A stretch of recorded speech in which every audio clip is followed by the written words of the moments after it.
for everyone. Oh, for everybody. Oh, okay, yeah. I think we did like 2 goals each out of a possible 6.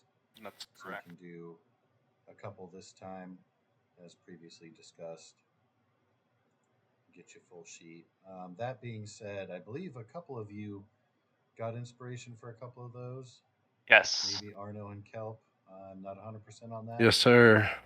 I got one for my boat travel. Yes. Planar travel. What's I up? forgot. And disarming someone. I need to hit an ally. Oh, yeah. Somebody's going down today. All right, well, I guess I'll kick this off with a D100. Yes, yeah, you kick it off. I'm trying to. Why do you Let's get so go! Hey, how where it says Dungeon Wait, Master, Jock, Did I and do that wrong? I everybody? did that wrong. Like Scuba Steve, you see our pictures. Yours is like the wall, and mine's. There we go. You do in the chat, you go to the bottom, right underneath the chat box where you enter text, and it says as, and there's a drop down menu. Yeah, I clicked that, and I Select your clicked. character. I clicked Arno Stone, and I have If you two. click- I have two names Yeah, that are 'cause mine. there's Arno the player and there's Arno the character. oh, there is. Okay, there's 2 names. I Screenshot didn't realize that there was 2 names for me. Okay, much better. I got a So where it says 95. Abbott.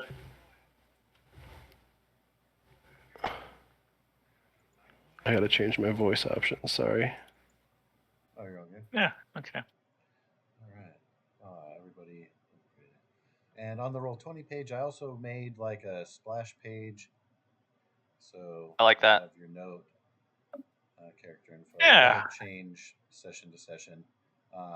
And of course, the dagger there to remind everyone of Arno's near fatal wounding. Very flavorful.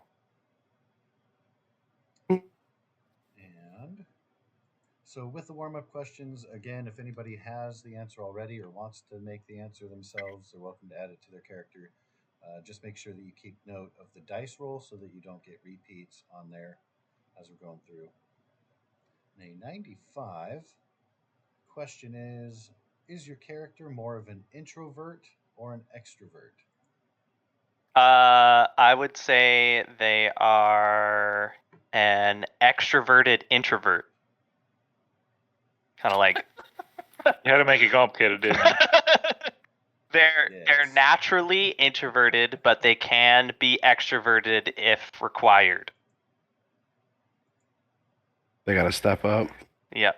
If they see a homie failing under some circumstances, he'll step up and speak up and back him up. He mostly steps up and becomes extroverted when he sees people in medical need. Yeah. And being a knight, there's kind of a responsibility. Yeah. Deep breath and a sigh. Yep. I guess I'll step up here. Yep. Solve this problem for these peasants. Right on. And would you guys prefer to do all of the warm up questions and the goals separately, or do you want to knock out what you can for your character while you have the spotlight? Do it all at once. Yeah. So you want me to roll some other dice then? D10. If you like, yeah, I'm cool either way. If you want to round table it, or what was it again? 2d10s. It is, yes, 2d10s. And so you should have one. Well, you should have 2 goals already. So we'll do the second and third of part 1. And we've got a 5 and 1. Category is NPCs. Number 1 is seduce an NPC. I know that's gonna happen. I think somebody already has that one too. Maybe they can fight over somebody. Yeah, I believe that somebody got that roll last time. And then am I doing it again or? Yes. I think you have to actually do it 3 times because you finished one of them last session.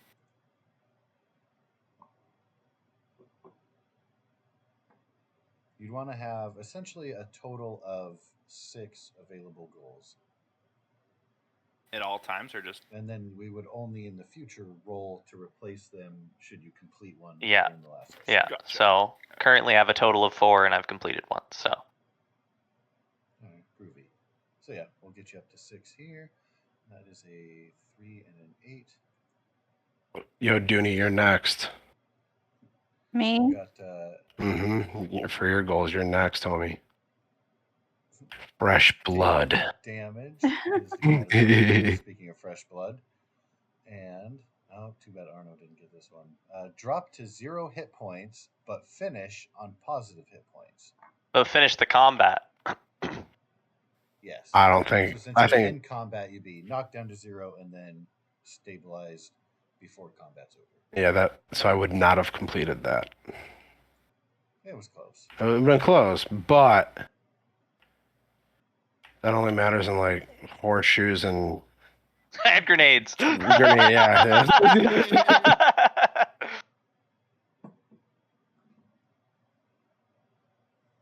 Okay, next person.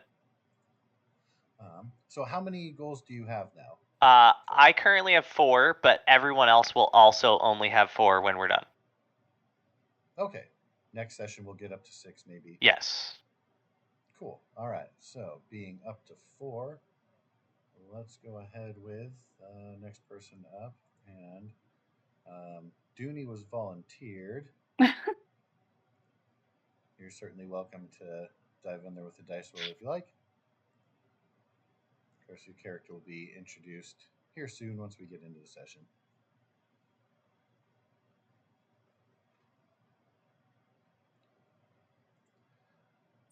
Is that correct? Yep. First one is a D100. So number 37. Where does your character see themselves in 20 years? Probably still in the forest with the animals. Okay. Your character, of course, starting at 42, will be getting into old ladyhood. I don't remember exactly the aging scale of Kinder and Halflings. I know as druids you can become like immortal if you get high enough level. There's that too. All right.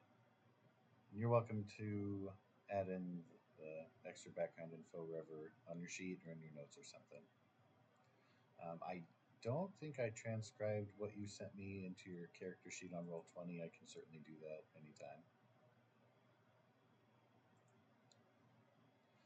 But that said, what we're going to do now is we're going to do some sets of 2d10, and we're not adding the results together. We're getting a separate result from each d10, but it's a category and specific item.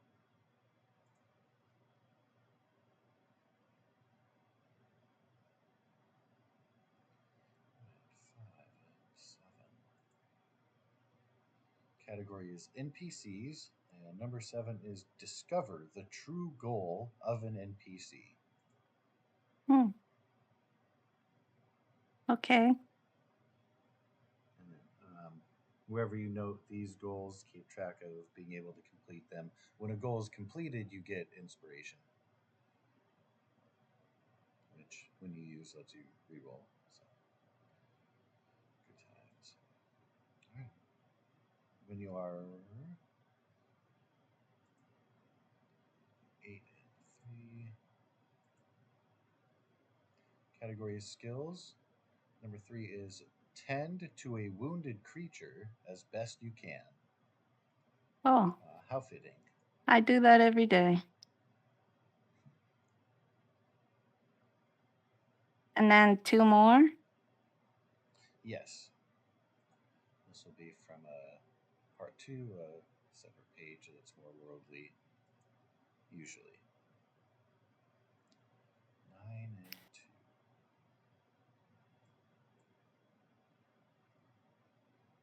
If it opens my window. So category is dastardly, and number 2 is find yourself on a wanted poster. Mhm. Pretty sure somebody else in the group got that roll last time.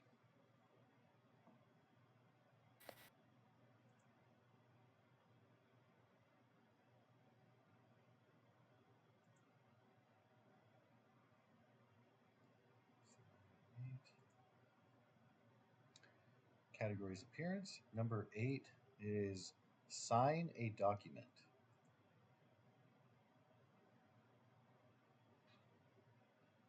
Okay. All right. And hopefully these are being noted somewhere on a Roll20 or a D&D Beyond character sheet, somewhere in the notes where I can find them later. Yeah, I put it on the Beyond sheet. Okay, perfect. All right. So those are your goals. We'll keep an eye out for opportunity to fulfill those. Okay. And next one up, we can do a volunteer or we can go in chat head order.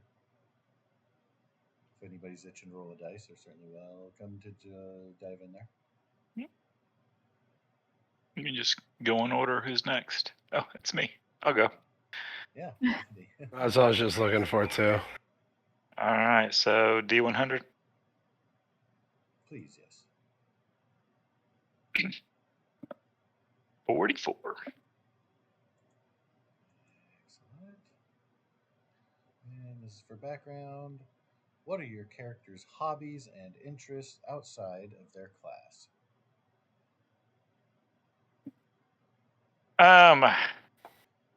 What a good hobby be outside? Outside. What do you mean by outside the class? Non-sorcerer related things. I would say probably Okay. not occupation based either. More of a personal affair. He has a collection of different species of seaweed that he's collected. He's pretty fond of it because he can't breathe underneath water, but he finds them fascinating. Interesting. A little bit of namesake stuff going on there. Yep. All right, very cool. And so I believe you should have 3 rolls coming up here on the goals. Yeah, I do. Okay, so 2d10, or is it 3d10? Yes, please. 2d10. All right.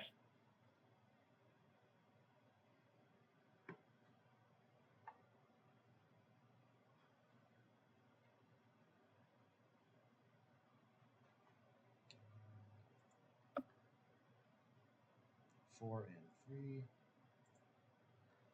Categories inflicting damage. Number 3, inflict over 20 HP damage in 1 action.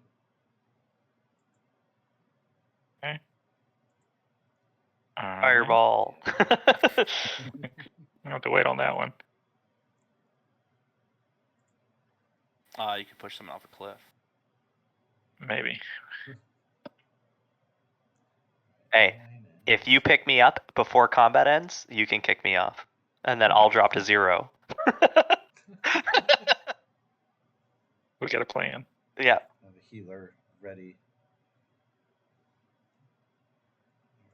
Alright, those again were 9 and 7. I was distracted there. Alright, so Dastardly is a category, and that number 7 is monologue to an incapacitated foe. Okay. Conveniently, you may or may not have one of those in tow where we'll be starting. A monologue to an incapacitated foe. All right. And then one more. Yes, indeed. 2 and 2. Category is animals, and number 2, make animal noises as part of a plot. Okay. Maybe that's part of your monologue. All right. Make animal noises part within the plot. Okay. Be the fish. Hopefully we're not underneath water. Not at the moment, now. Alright, so next one up will be Brunhilde. D100 coming at ya. Start with a D100, yes. Doobadabbity. 32.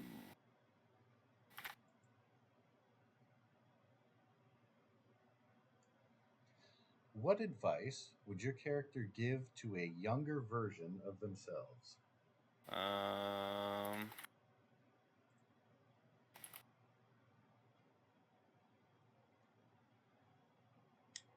Let's see here. What advice? Younger.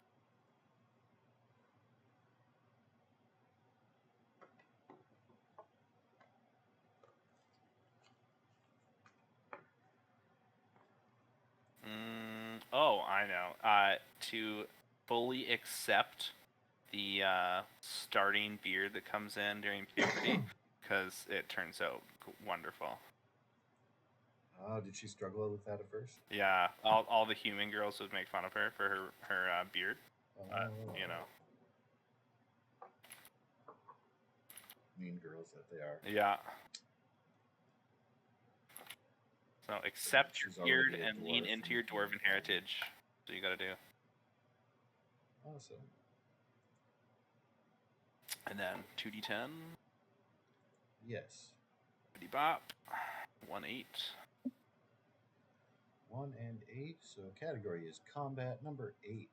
Spend 3 rounds prone, grappled, or entangled. I think another player has that one as well. Is this like progressive turns or just total? It doesn't say progressive. It's supposed to be within one combat session, as it were. So. Okay. But I would be flexible on that if you get grappled by like 3 different people separately or what have you. Okay. 7 and 10. And for you, is this goal number 3 and 4? This will be 3 and 4. Yeah. Okay. That was 7 and 10. So category is heroic. Number 10 is save a character from, and we actually have another dice roll. Can I get a D6 roll, please? Sick. A 3. 3. Save a character from fire. Okay.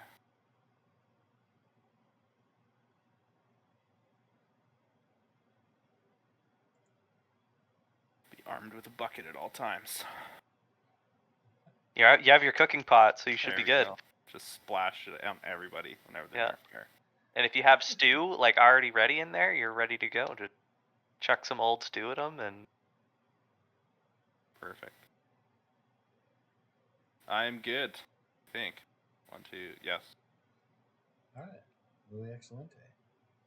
All right. So next up in speaking head order will be Arno. So D100, right?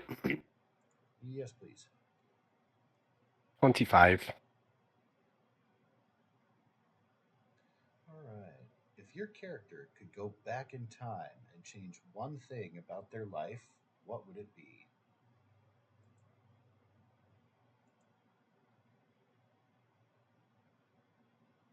He wouldn't. He would.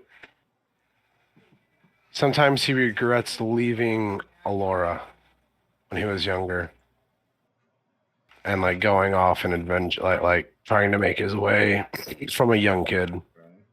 He realizes that was a mistake.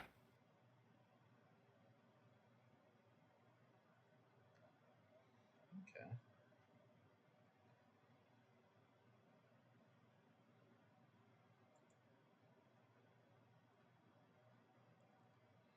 All right. And then, So,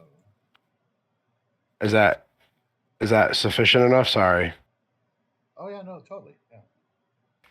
Give me as much or as little as you want to elaborate. It definitely fits background and stuff. Yeah, that is definitely his biggest regret is leaving the orphanage at a young age.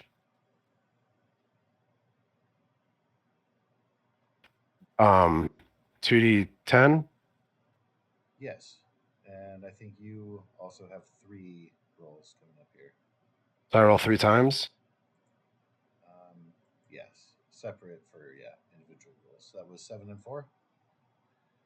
So number 7 is... wait, is it 2d10 or 1d10? It's 2d10. 2d10, so it'd be 11, 12, and 13. Wow, weird. So yeah, the tens will be separate rolls. They won't be added together. He's looking at like 2 different tables. Oh, okay. Yeah. Weird. Okay. So yeah. So those rolls that you have there will count because we have 3 sets. So right on. So first goal then off of 7 and 4. Category is creative, and number 4 is craft something for a character. Does Oh. himself count? Oh no, no. Well, Roll me I two. actually, while I've been sitting here, I was like, I want to make something for Jock for saving me, for bringing me back from like the dead. So I've been thinking here for like that. While we've been doing dice rolls, what I could make for your character. So that's perfect. Cool. Good deal. All right. So next one is 2 and 10. Category is animals, and number 10 is set animals to attack an enemy. So we can Pied Piper something up.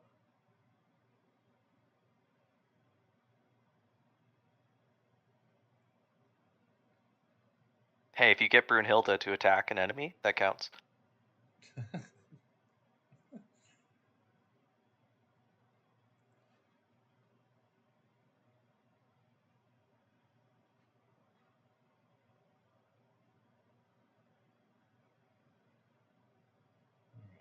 And are you ready for the last one?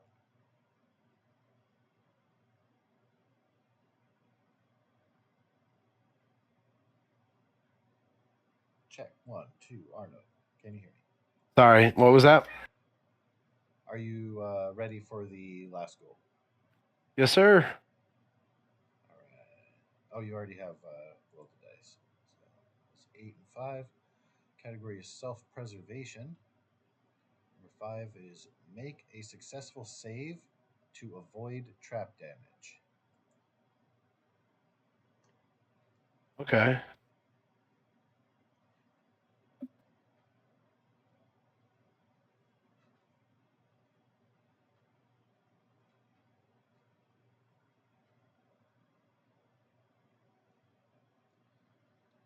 Be paranoid. Get inspiration.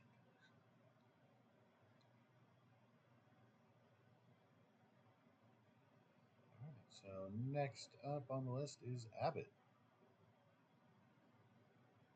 Hello. Oh wow, you're really quiet, Josh. There we go. Super There you go.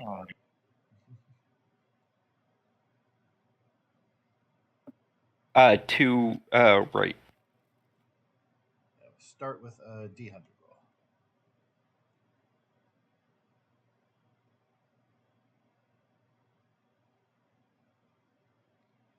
All right, so that'll be 3.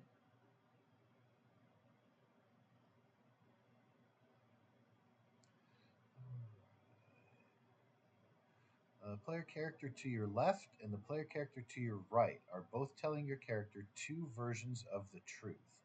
Who does your character believe? So Arno and Petunia? Yep.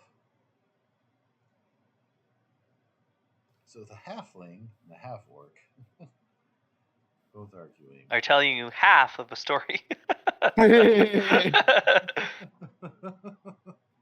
Honestly, yeah.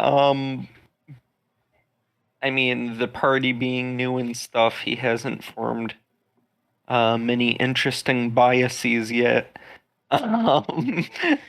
So currently, I mean, I think it's currently that point where he kind of thinks of it as a party that he's working with. I think maybe he'd default to Arno just because he's. I mean, everyone else is literally from a different plane, so it's like. Right. But other than that, it's. I don't think there would be much of a bias. Okay. Take things for their own merit then, case by case. It just kind of a generally slow to trust person. Oh yeah, actually, that was one of my personality traits is slow to trust. Yeah, it's just Perfect. kind of sums it up, I guess. Like, hold on, that word sounded familiar. All right, awesome. All right, so we will now do the D10 rolls. And I think that you have 2 of these. I think you still have 2 goals left to complete from last time. Correct. Yes. Sorry, I got confused on the D10 rolls. My bad. Ended up being perfect. You're all good. So 2 rolls of 2d10. Yes.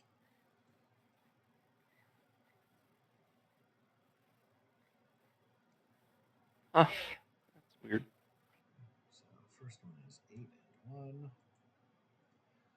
Category is skills. And win a contested roll under a specific stat skill. And you get to roll a d6, or you can pick a stat if you prefer a specific challenge. If you want that to be random, you're welcome to roll a d6, and I can choose the stat under which you need to win a contested roll.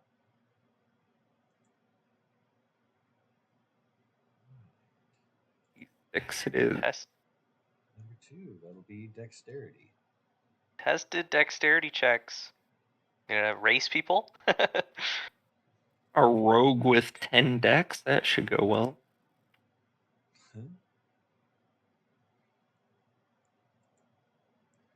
right, and then goal number 2 was a 3 and a 6. The category is landscape, and number 6 is travel over a mountain range. Some characters had done that at the beginning of the adventure. Well, to get where we are. That's true. Well, that works out nicely. All right, excellent. So that will wrap that up.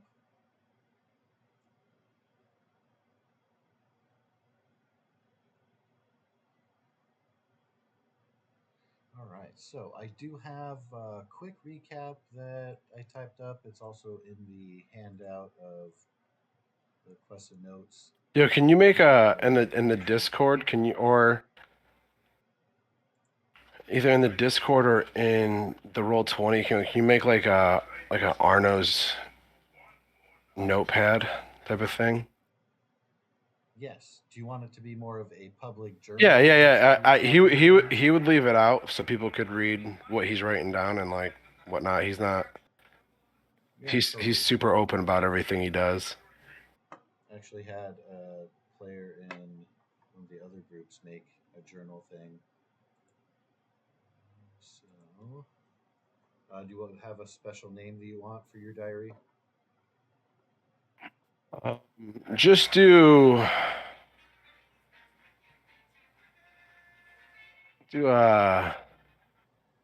Tales of Arno and Friends.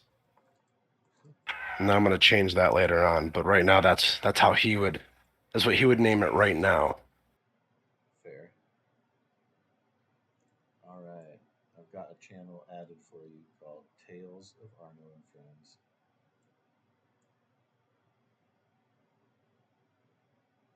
And you shall receive.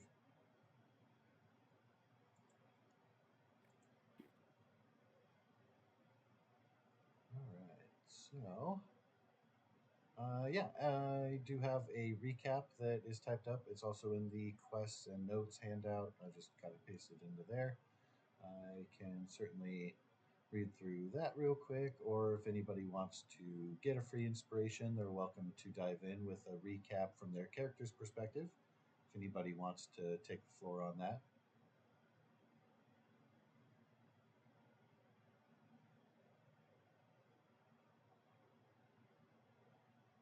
Well, I'll do it just because it's gonna be funny.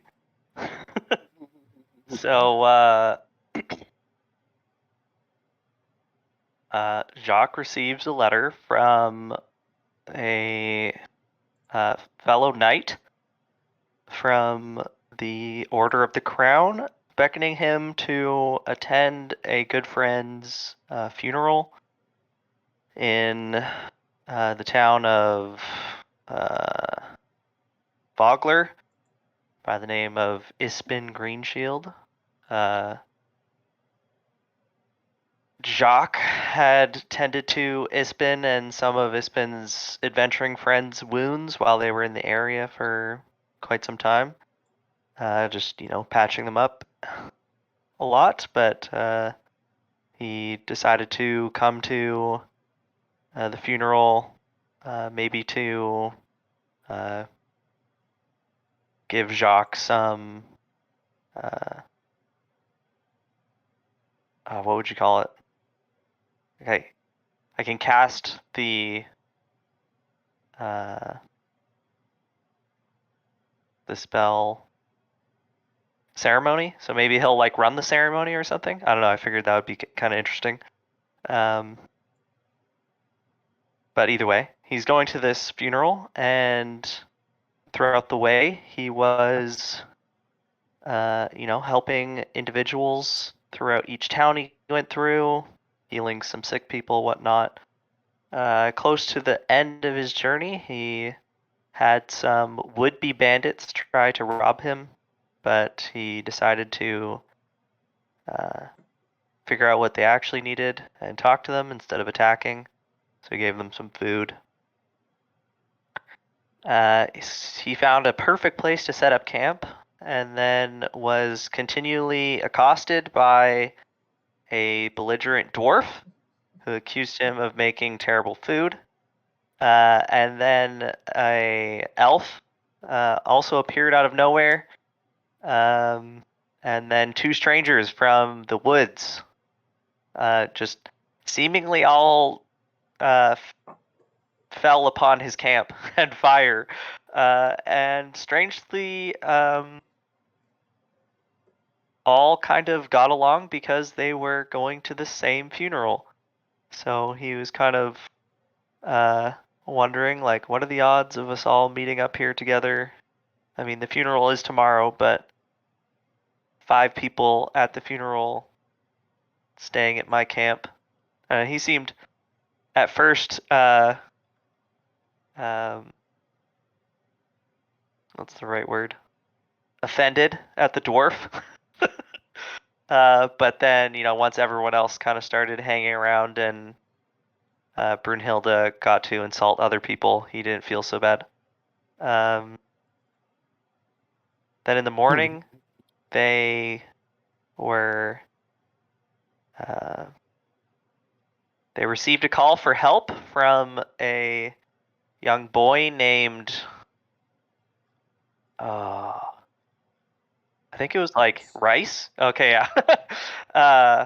And I was like, it's some sort of grain. And so as soon as Rice told Jacques that there were some knights that were under attack, he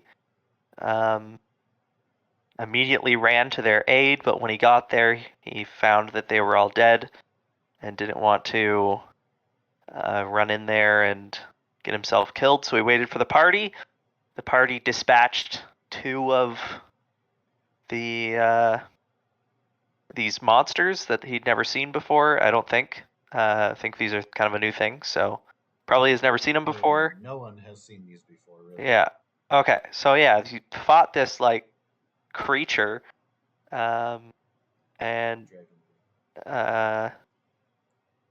one of his people in his care fell, so he did what he does best and practiced some more his doctoring skills and ended up saving another life. Maybe he should start a tally of how many lives he's saved while on this mission. It's probably a good idea. And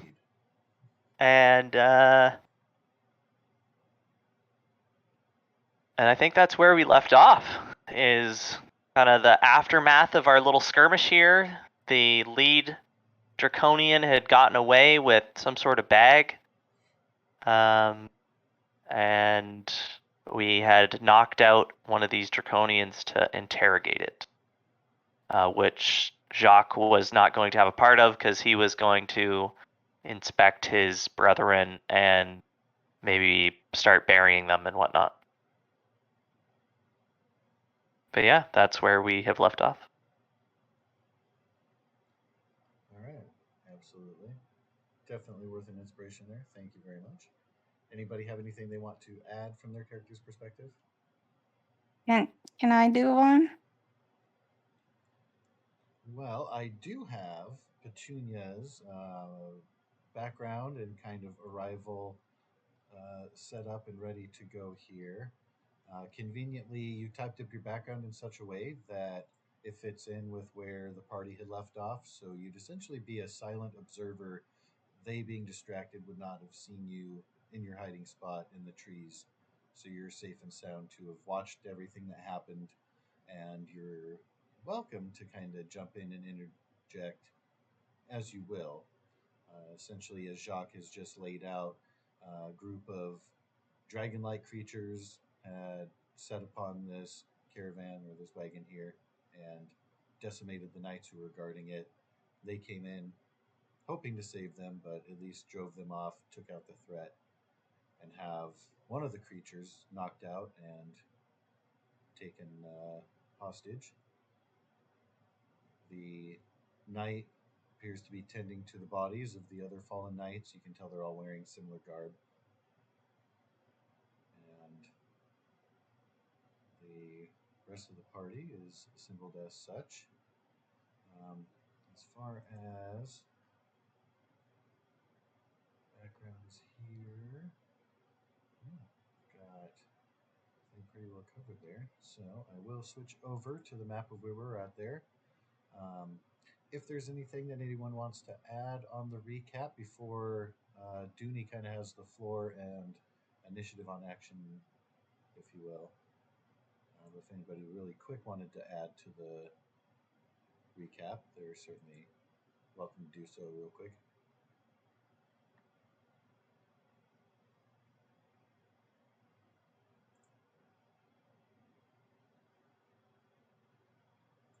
And with no volunteers on that, so on the map here, I'm typing in Arno's. see that? I'm typing in Arno's journal, catching up from like last week. Okay. You're welcome to take what you like out of the. I have like some bullet point recaps in the I'm like, requested notes handout. I'm like typing Some this words. like his little journal / story. I'm typing it from his point of view. Yeah, word. That's perfect. Okay. So yeah, hopefully everybody can see on the Roll20 page there the map where Caravan and the Slaughter is kind of center stage. Abbott and Arno are away from the activity, at least at the moment, as Brunhilde and Kelp are dealing with the knocked out Draconian. Rice is refusing to come any closer, just watching from behind the tree there. And Petunia, unbeknownst to the rest of the party, has been hiding out in the trees. And she can jump in or she can simply watch and see what transpires here. One thing you have noticed is the party that came in came with the boy that you saw in peril, and a few of them have the armbands that were given out to some of the people going to the funeral, one of which you have in your possession. So you do recognize them as non threats, at least to that extent, but they are a strangely assembled group, and you have no idea what their intentions are with the knocked out Draconian.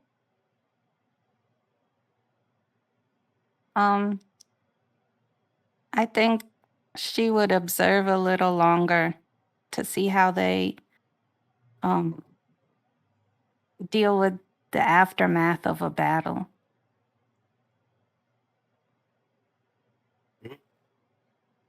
Okay. And do you want to stay where you're at currently? In the upper left hand corner on the map there? Yeah. Okay. Since you're not moving, you're pretty well safe and undetected. Um, keep an alert. That could change. Ooh, scary.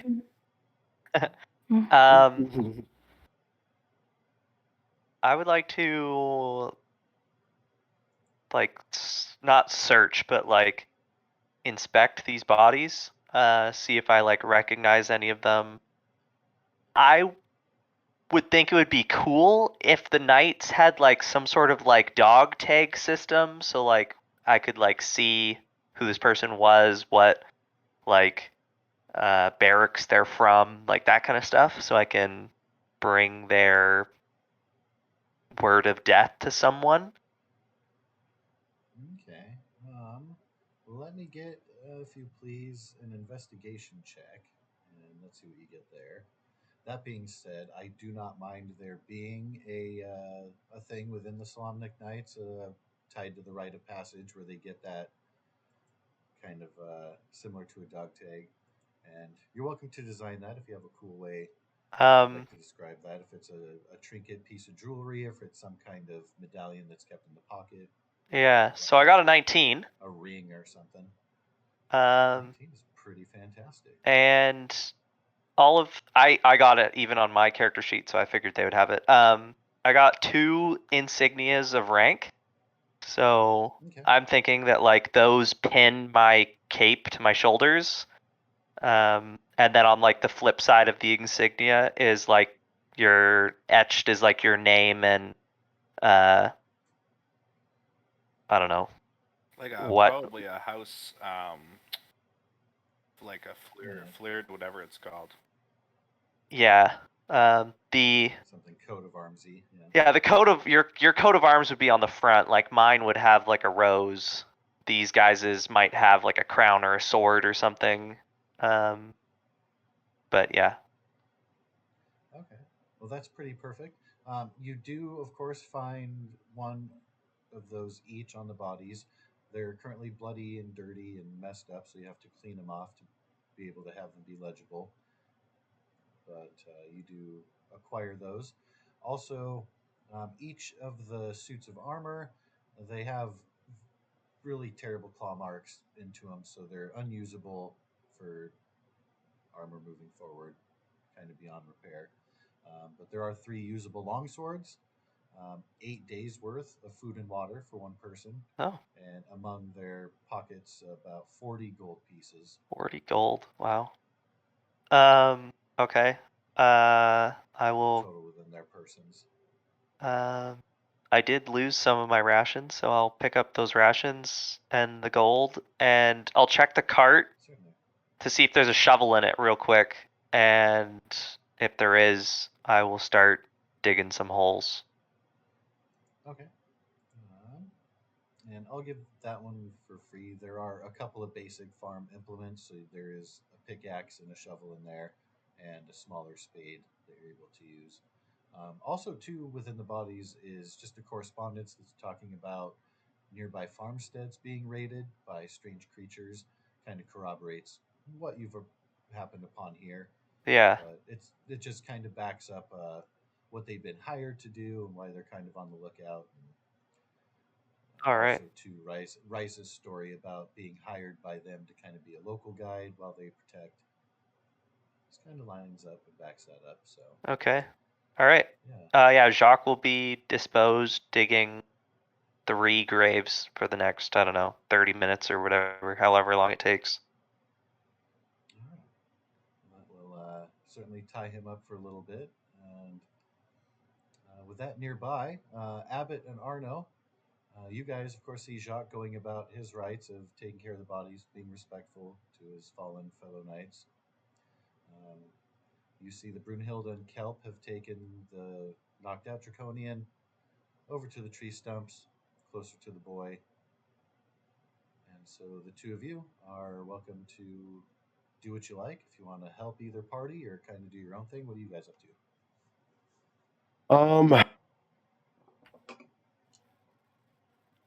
I am going to, well, Jock, I'm following you. I don't know these lands. I don't know these people. I don't really have the correct sense of what's right and wrong where I am, like where we are.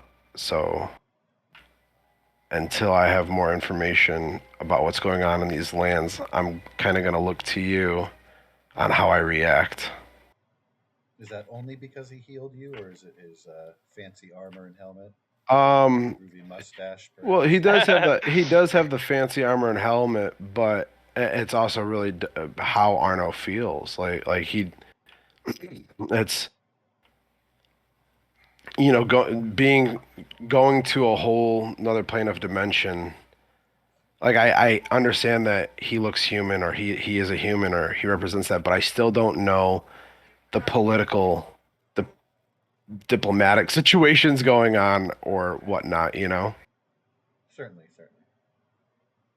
So I don't want to just attack people who may look like they're in the wrong, but who are actually defending themselves and weren't just pussies.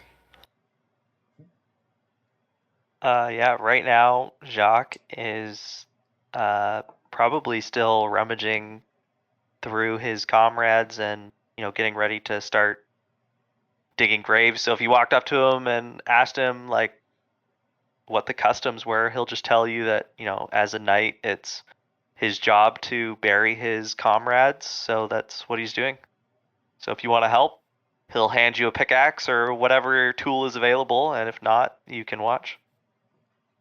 No, Arno would help. Perfect. He will. Yeah. Team player. He appreciates that.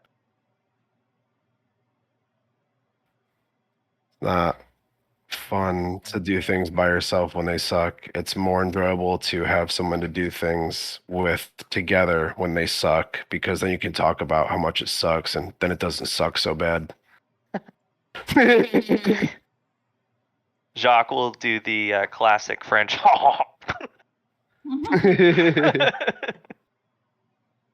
Yes. Right.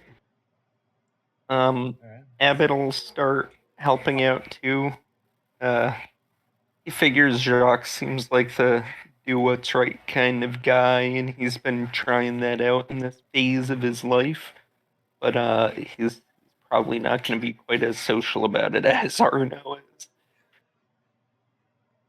I mean, they did just like grease these dudes. That's why they have to do that. He's not. I don't know. Yeah, certainly.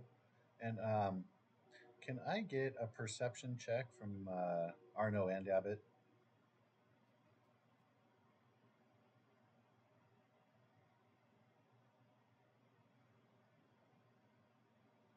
All right, perfect. So, upon, of course, approaching and helping out the bodies and everything, you do notice that Jacques collects both clips that look like insignia ranks, perhaps, that are tied to the capes of the soldiers, as well as some gold pieces, and he's separated the armor as being useless. But you do happen to notice that he's collected extra gold from them. You can respond or not. I don't think that he was being overly secretive about it. Jacques, if you were, please let me know. Nope. I Didn't get that impression. just a custom here.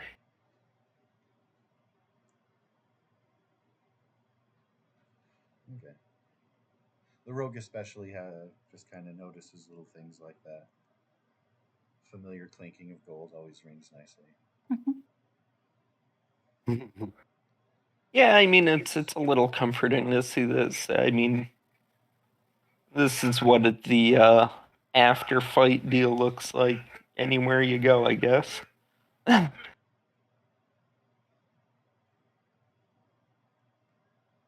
Respectful looting. Yeah, I mean, Respectful looting. Yes. Yes. Looting with care. All right. So bodies being taken care of and things being cleaned up over on that side. Kelp and Brunhilde, you've got a knocked out Draconian in your purview, and a scared commoner nearby. What are you guys' intentions? Well, Brunhilde's full intention here is to help young Rice become a real man and get his first kill and kind of revenge on these creatures that have killed his God, I employers. forgot about that. So with whatever like dwarven parenting, coaxing, and threats is going to get this to work in whichever measure is going to work the best is what she's going to do for her approach. If she needs, she'll help stand behind him, kind of like practicing golf and hold the axe. But Brunhilde would super much appreciate it if Rice could become a real boy and chop this thing's head off. Okay. And you had smacked him in the last session, did you not? When he had met everybody and was a little bit inconsolable. That's correct. You gotta snap him out of his Knocked him down? silliness. Yeah. All right. So yeah, he looks up to Jacques as the good cop and you as the bad cop, as it were. Having established that relationship. So, in trying to coax him over to where the body is, he's definitely super reluctant. Um, doesn't willingly come. He won't resist if you pull him to the site, but he doesn't go willingly. He looks afraid and kind of wants nothing to do with it. You're not sure how coherent he really is. He kind of looks a little bit dazed. Kelp, you're any response to what's going on here? Yeah, Brunhilde, why did we knock him out? Were we going to bring him back to question him? Is that why they knocked him out? I have no idea why they knocked him out. Oh, Do you no, know? Brunhilde knocked out this Dragon Boy so that Yeah. Kelp could get his so Rice could get his revenge. This is such a scary. This okay. is a coming of age moment for him. So, so yeah, I will turn to Rice and say, I think there's more of them out there. This is great practice. So you got to learn how, and this is probably the easiest way to learn, if you're willing to learn. So I kind of walk over there and lend him my hand to see if he'll come with me. Okay. I will. I'll have Brunhilde go ahead with an intimidation and Kelp with a persuasion. We'll see if either or both are able to overcome his fear and everything. Brunhilde has already been effective in putting him in his place before. All right, so you can tell that Rice would rather go with Kelp, but out of sheer fear and maybe respect for the back of Brunhilde's hand and the might of her trembling beard, he's eventually coaxed to follow your instruction, but does take the full, as you described, kind of helping with the golf swing and everything. Yeah, Brunhilde has no problem standing behind him, showing him where to place his hands on the grip of the axe. You got to make sure, kind of explain like how to butcher a chicken, but you got to be efficient and compassionate, but still it's a job that has to get done. So Certainly, yeah. and just guide him to very neatly slice that head off.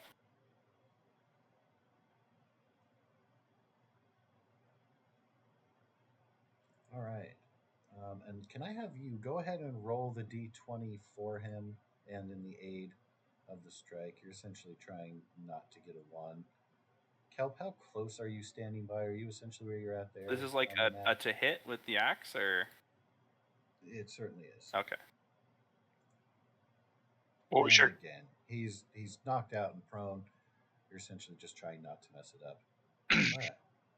So you're able to guide his hand. And in so doing, with the beheading, the body immediately starts to freeze up and condense into stone. And from the head wound, from the neck, starts to emit a gas.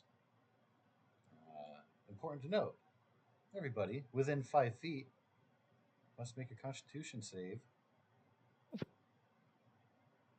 Go Rice! Go Rice! Go Rice! Does this count as damaging an ally?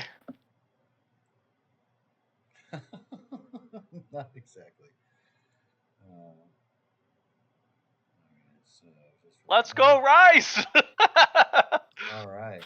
So Rice backs off, coughing, waving his arms, drops the axe on the ground, and the mist dissipates harmlessly thereafter, but the body itself turns into stone. And you now have a headless draconian statue at the base of this fallen tree, and a boy who is starting to feel better and is on his way to becoming a man. Perfect. Are we able to like smash a chunk of this draconian statue off to make him some kind of first kill trophy? Oh yeah, certainly. Well, I mean, you chopped What the head tool off. would you like to do that? Did the head That's when become it was stone? flesh. Oh, It did, yes. there you go. He's got a draconian head. Well, it's huge. He's not gonna be able to lug that He'll around. he'll grow into Oh, it. it's huge. Grow It would into take him it. both arms to carry it. Is the head stone or just the body stone? Both are stone. Both are stone. Can I smash like a fang out of the mouth? Absolutely. What tool are you using to do that? Probably my pan. And since I'm a hill dwarf and I know all about stone, I should know right where to hit it. Yeah, absolutely. You're not even going to need to roll. You may choose a nice toothy fang. Perfect. Yeah, a nice Made toothy out of fang. stone. And then I'd like to, I don't know, maybe some like armor scraps from his dead masters and like tie it onto the axe, and that can be a gift to Rise to set him on his journey of manhood and not being a pussy. All right. They had in the battle taken some damage, so the armor isn't in perfect use. And Oh, it's a lot I just bigger need to than scrap him. of it, a memento piece to attach this broken. Oh, gotcha. Yeah. Okay, yeah. What about their like weapons? Yeah, they each had a pair of short swords. Could like And then there was the dagger that Jacques had pulled out of Arno's chest. that's true. It was one of a pair wielded by the leader. Still has some poison on it though, so. Did the There were a few long swords that were found that belonged to the knights that are still in good shape. did the other One's creatures done. turn into stone, or just this one that we beheaded? So the other one that you had beheaded actually exploded into acid. You don't know why there's a difference or what was different about them because they appeared to be the same. The leader himself was a lot bigger and had more of a copper shade than the green. But as you recall, didn't really see a difference otherwise. But yeah, one exploded into acid, one turned into stone. In part of the burial, Jacques gonna use the long swords and the helmets to make like a tombstone type thing. Oh, okay, gotcha.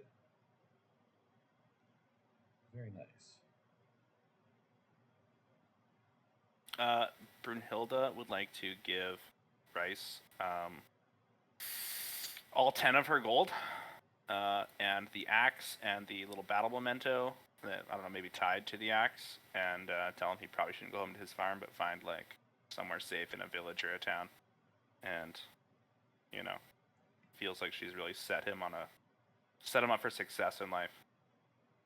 Says, okay, I think I'm supposed to meet my dad at the Kingfisher Festival over in Vogler, but so I'll make my way there.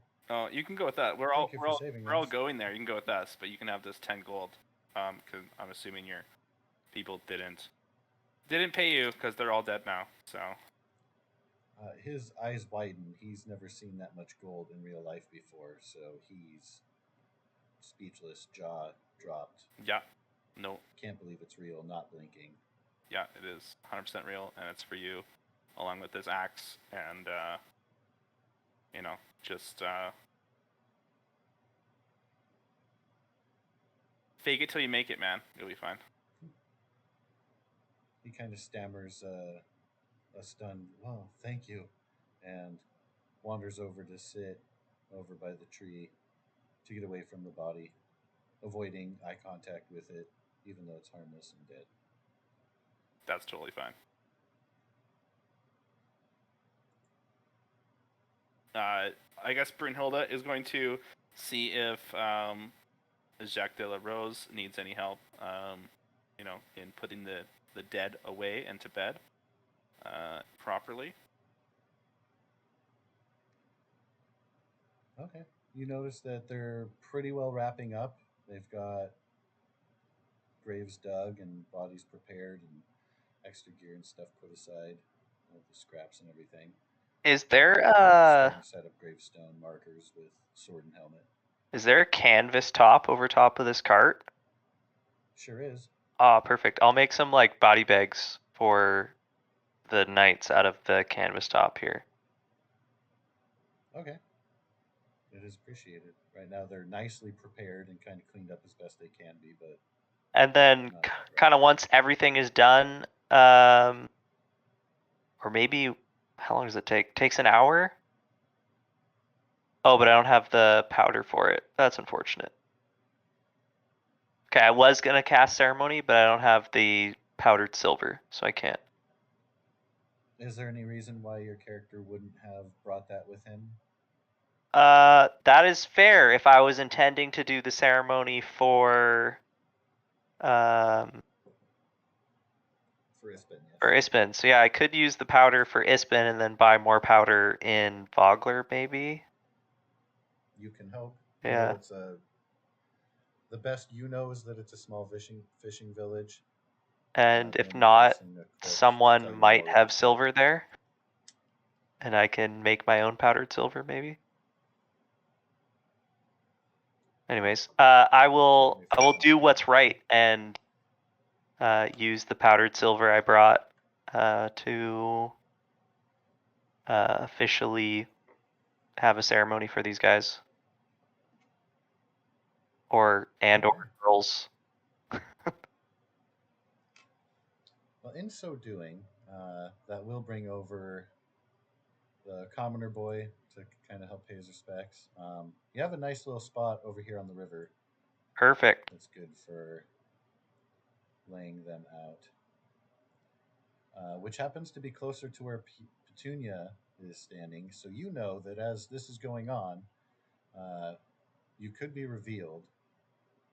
Just a heads up there as people start to kind of gather there and they're going to be paying more attention to the locale.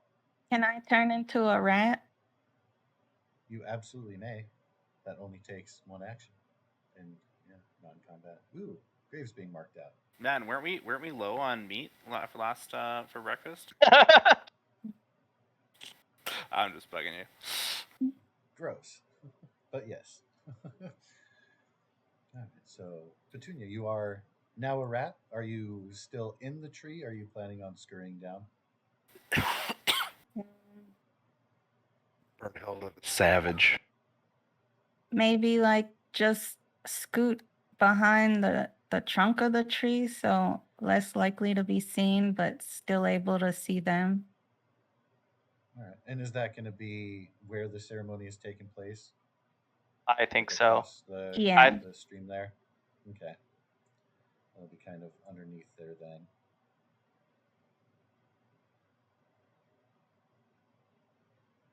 Connor, you have to Just actually an give innocent speech. little rat. I have to give a speech. Yeah. Okay. I'm sure there is a right that the Knights of Solamnia have for their fallen brothers. So Jacques will recite the right for his fallen brothers. I'm sure it has something to do with like we give our hearts to the country that we serve and protect. With our word and our honor, we serve the people of Solamnia as knights until our death. And then say something like, I don't know, we honor our fallen brothers after battle.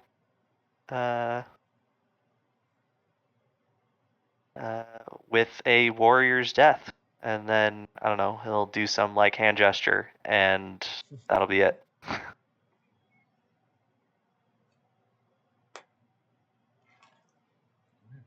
Any response from the assembled on the result of the speech as young Rice begins to stifle some tears and kind of turn and look away, leaning up against the rock arch on the road?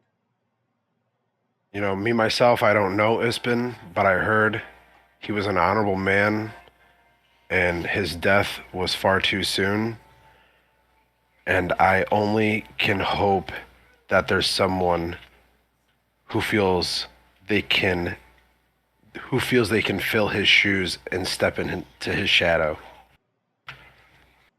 That's all I got to say. Brunhilde would like to place a river rock on each of the graves. And Oh, we're not at Ebson's funeral. I'm so sorry. We're not at I thought we were at that's for the Ebson's funerals. Oh my god, I'm so sorry. I guess I'm so confused. My bad. no problem. Brunhilde's gonna place. Taking part in the Green Kush again. Yeah, on the Green Kush. So Brunhilde's gonna place a rock on each of the graves, and whisper them, "Ancestors protect you," and stone embrace you to each of the graves.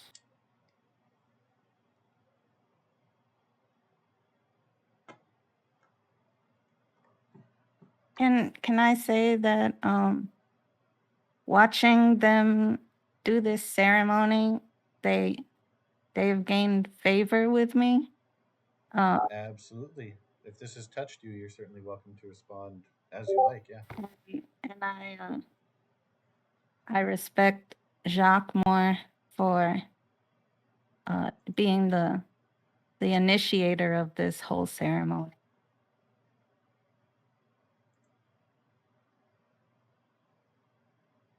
Yeah. Now, of course, it's hard for you to convey that in your current form. Are you staying wild shaped for the time Yeah, being? that's just in my head. Okay. Like, okay. I'm just saying how it affected me, I guess. As far as seeing other people rather than animals, it looks like, especially this guy is consorting himself honorably and paying respect to fallen brethren. Yeah. The respect for life, especially, you're good with. Yeah. So I'm a little closer in deciding to reveal myself to them. Okay.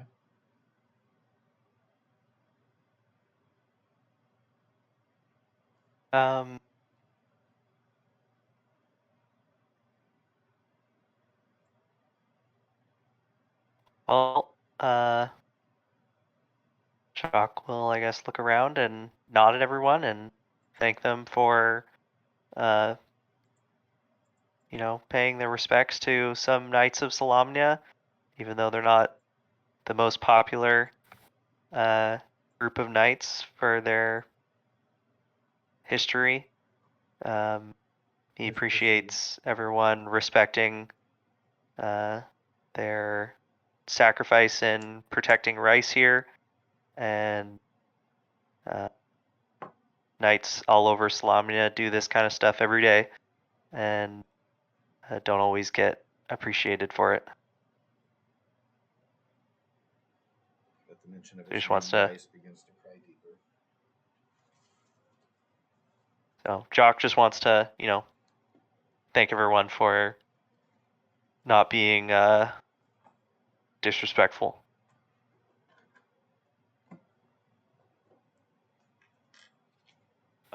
They did their duty, and that's what counts.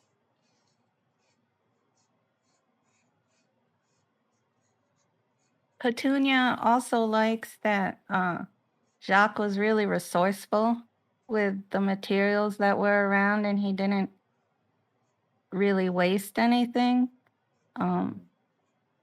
Like looting the bodies, I didn't feel was disrespectful because he could use the supplies now instead of having them just waste in the grave. A keen observation, paying respects Yeah. with their own swords and helmets and using the supplies off of the wagon that was already ransacked and otherwise tore up. Yeah.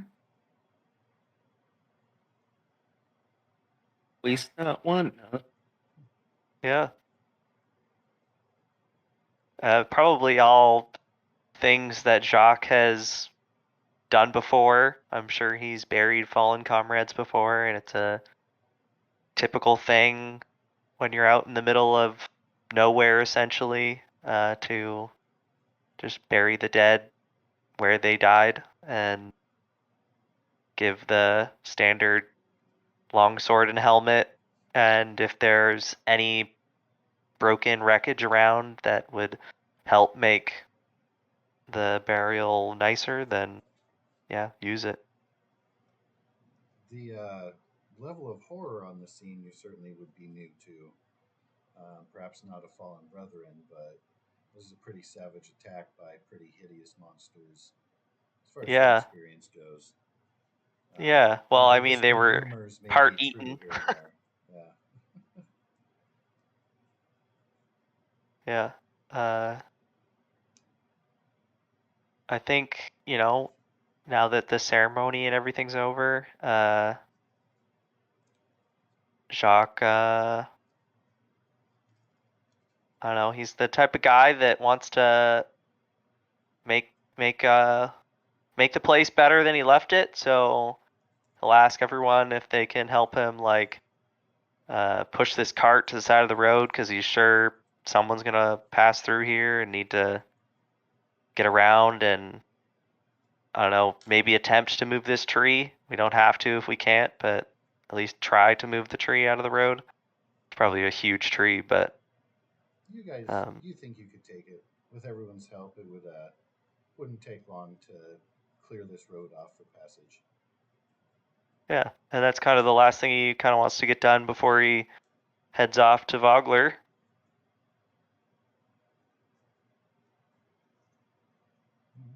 While we're moving stuff around, I asked Brunhilde and Jock if they've ever seen creatures like this before, because I haven't. Nope, this is the first time. I've heard some stories about weird creatures attacking farms and stuff, but this is, I think, the first time I've ever seen them in person. What about you, Brunhilde? Brunhilde has never seen such hideous creatures. That's funny. Where I come from, we have creatures like that are like just regular locals. So Like they're nice. Like like none of you have ever seen a dragonborn? Arno, can No. I get an insight check, please? Me, insight check on Arno, you said? Yes, please. Man, you still some kind of low for some reason. Da-na-na-na. 14. Okay.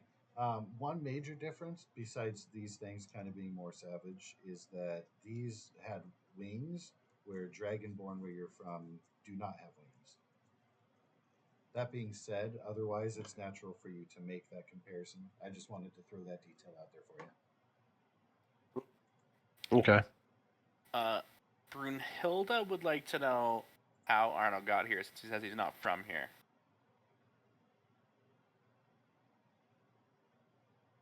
Me and Abbott were recruited by I only met the man shortly. A man from these lands that was bringing us to Ibsen's funeral, and he had other plans for us and things that we didn't get to really go over or discuss. And when he like opened up a portal for me and Abbott to walk through, like for all of us to walk through and go through, when we walked through and we were like looking back to see like as he was coming through to, because it was the craziest ride of my life, that's when he got wrapped up by some sort of tentacle monster, and that's the last I've seen of him. That's why I don't even know where I'm going. Like, if I didn't come across you guys, I wouldn't know where to go. As far as like, I just thought we were attending like a knight's funeral for Ibsen, and I just thought, here he is. How convenient. Well, Brunhilde, being a suspicious dwarf, is going to tie your arrival and these beasts' arrival together in her mind. And perhaps you're not as trustworthy as you appear to be. Sad. You're one of them. I'm one of them. Because she's also never seen you before, like your kind of. Oh, that is true. Very, very true. And Abbott, being close to Arno, you're welcome to interject or not, as you will. You said that stuff out loud to Arno, right? No. This Not was the in. Oh, distrust. okay. Oh, wait, that though that like you think their arrival has something to do with me and Abbott arriving, I should I say. just wanted to know how you arrived, and then. Oh, okay, and then that's might be writing in my cookbook later tonight. okay. Man, I have the perfect retort for this.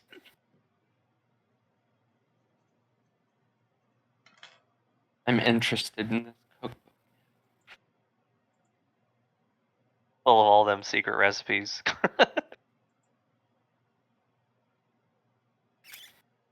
This cookbook is nothing to sneeze at. Well played. Would Petunia have seen these creatures before, being more wild than most other people? No, you would be potentially. You could have been clued into some rumors. You would see strange activity from some of the animals that live closer to isolated settlements, but you would have nothing very specific as to them even having a reptilian appearance. There's been shenanigans and goings on in the world, and kind of that unsettling feeling, if you will. But this is your Okay. first very specific experience and exposure to them. Okay. And being your tie to nature, seeing what you did as far as them consuming the knights that were slaughtered and the way that they died. For you, they feel incredibly unnatural, not quite unholy, but an affront to the nature that you embrace. Okay.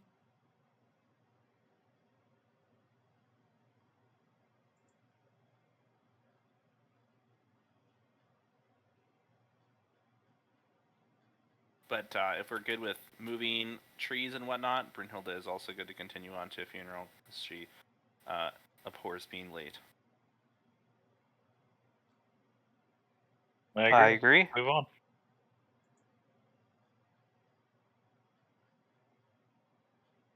It does not take long at all for you guys to be clearing stuff off. Just as you are close to being done, you hear on the road uh, what sounds like to be some singing of a couple people and a cart that be coming toward you. You've well cleaned everything up, so it looks less like a battle scene here, unless somebody were really close. What color the ground was soaked in and stuff. It's the ice cream truck.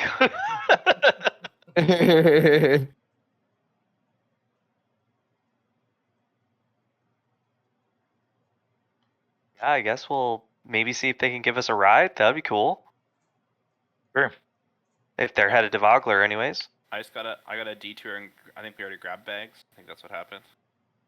I don't know if you guys had officially gone back for them yet or not. Okay. I mean, I'm sure you could have gone and got your bag while we were still digging the holes for the graves Yeah. and everything. Clearing the Yeah, paint just stuff, yeah. We've had time for yeah. As the wagon things. gets closer, you see what appears to be a lower class family, bunch of belongings strapped. There's a cart being pulled behind the wagon, so it looks like they're essentially moving themselves and belongings.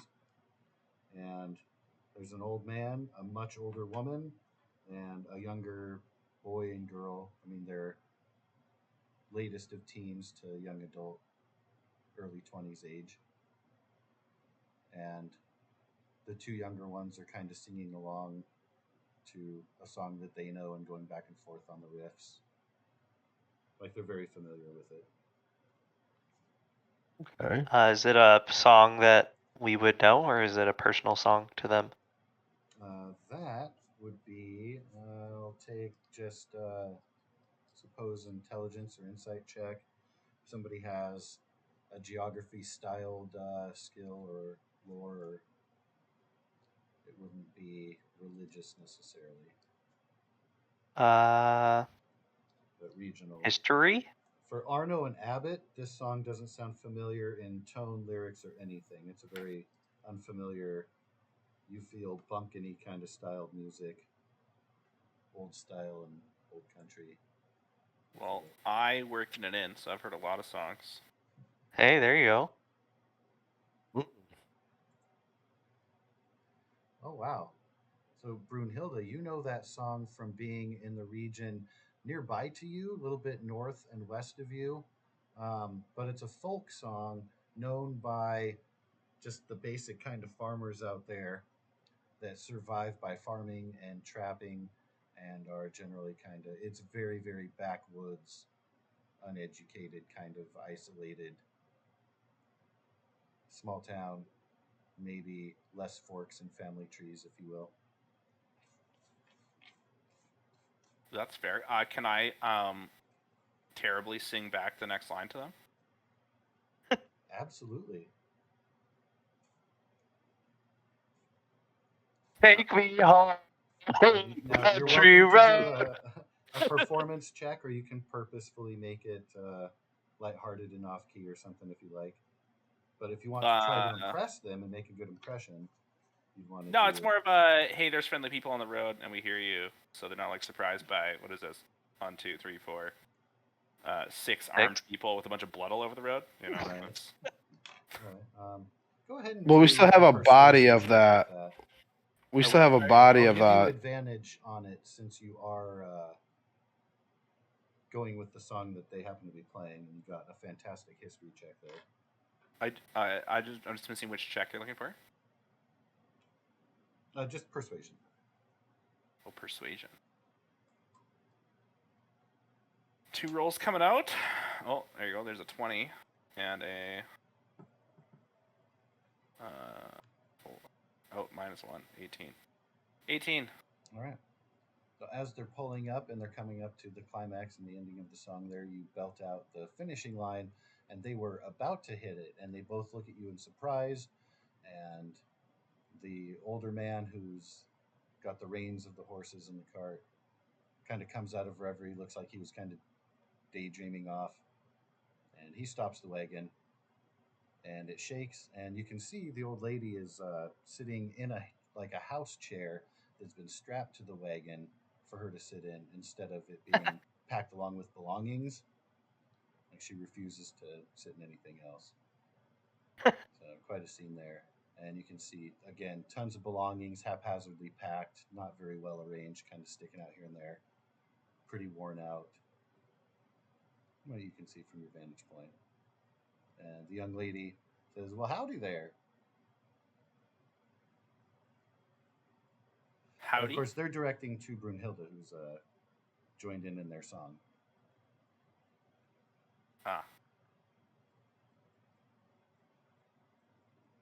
Greetings, fair travelers, on this wonderful day. Well, aren't What you race just a are nice they? lady with your pretty beard? They're human. Okay. I know.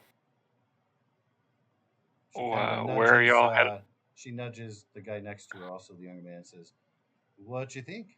Pretty beard on that lady, huh?" She kind of says it in a suggestive way. He responds by avoiding eye contact. I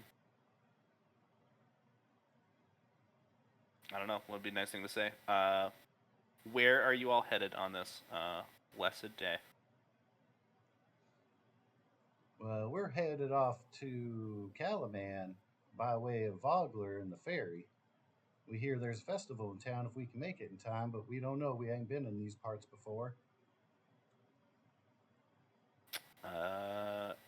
I haven't been in these parts before either, but I'm sure we'll all make it just fine if we continue putting one foot in front of the other.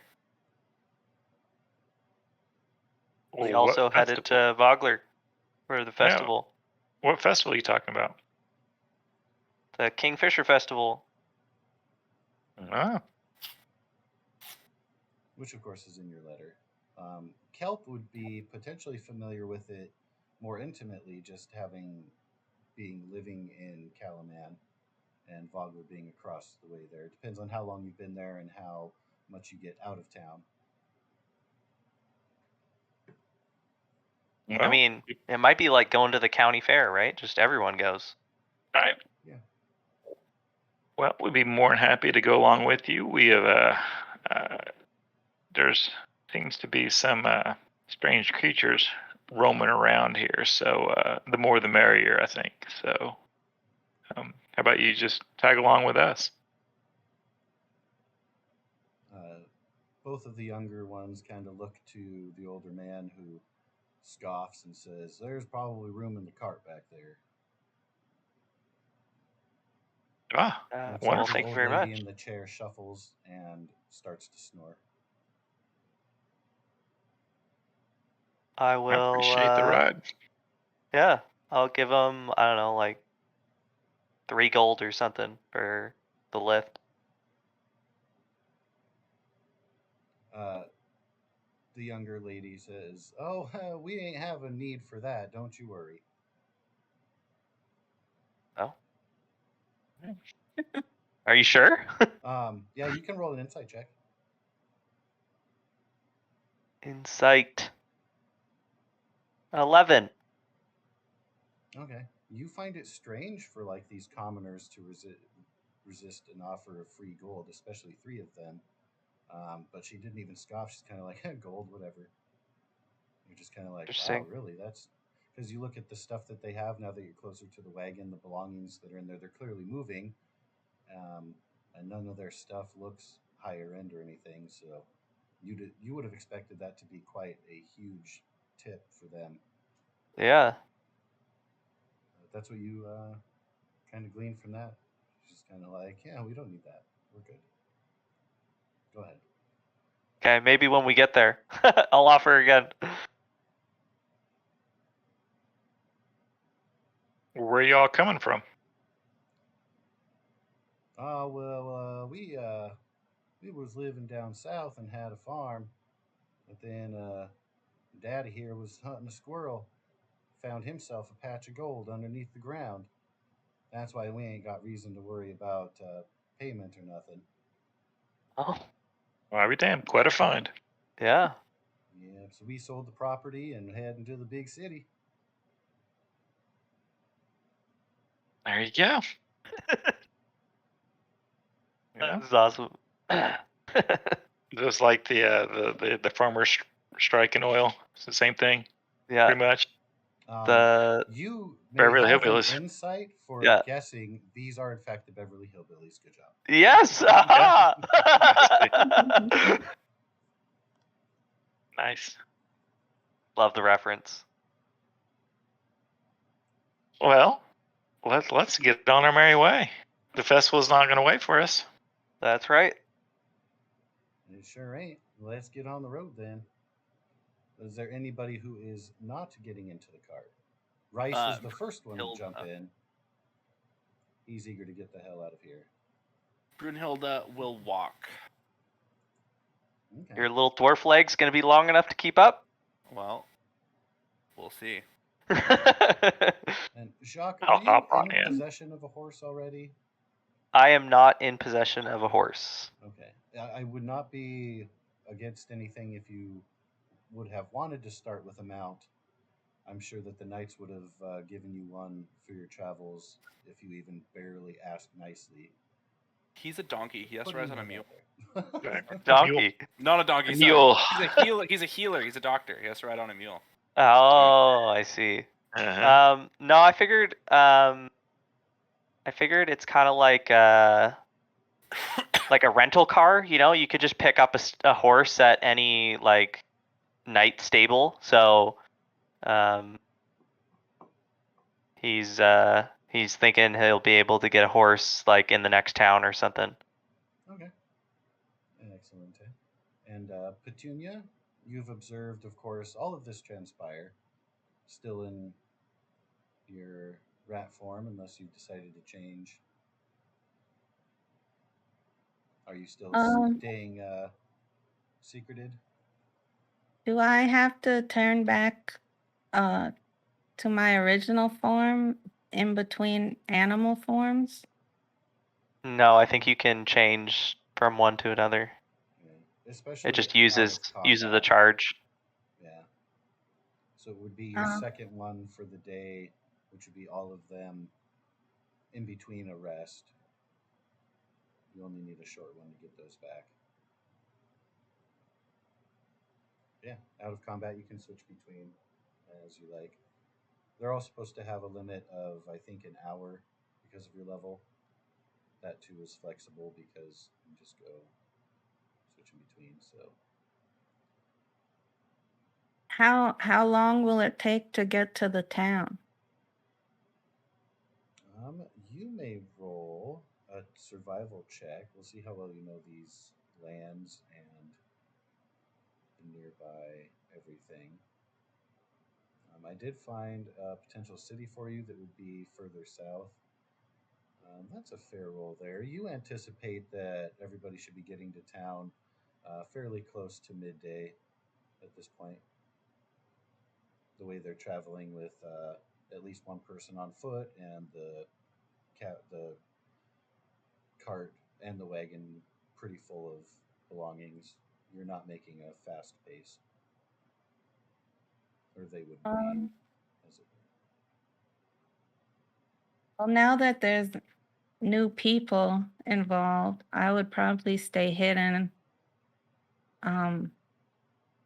But once they get a bit further away, I might change back to my original form and follow them that way. Okay. And so for the initial jaunt, you'll be in what animal form following them along? Still in rat. Okay. So I don't know. With the trip, as far as is Brunhilde the only one who's going to be on foot? I mean, if there's Yeah, room, I'm not. Arno's on foot.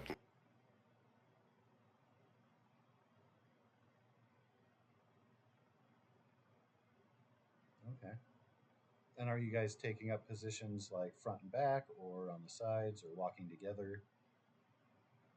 Brunhilde's just gonna trail behind the cart. Not in any particular. Just met these hillbillies right now, and then last night. So you know. And Arno, are you walking with Brunhilde or in a different position? Yep. Nope. In Arno's head, him and Brunhilde are best friends. I gave him the Fey flower, introduced him to it. He made me the best mushrooms of my life. You brought evil creatures to this plane of existence. It's all good. Yeah, tomato, yeah. Okay, so for Petunia, you probably actually have a better stealth roll than what the rat would make. Besides, it's having very tininess to its advantage. Can you please go ahead and roll a stealth?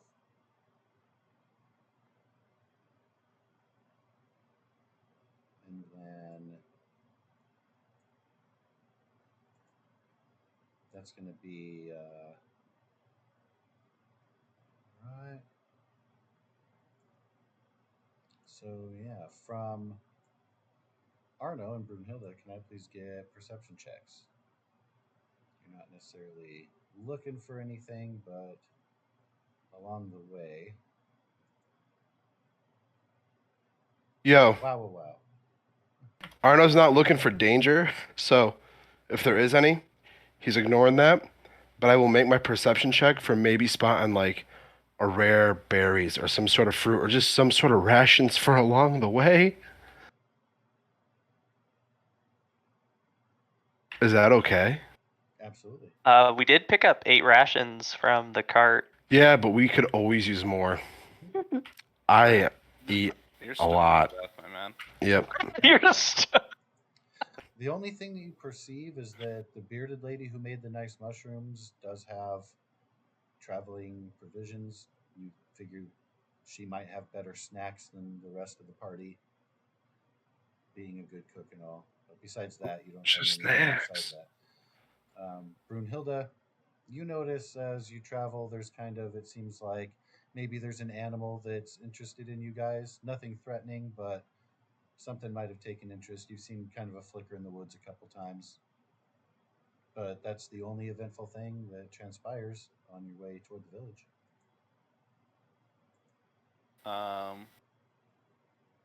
Awesome. So good at looking for berries.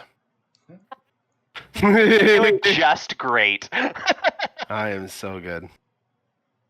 Eyes are peeled, but you're not seeing anything. All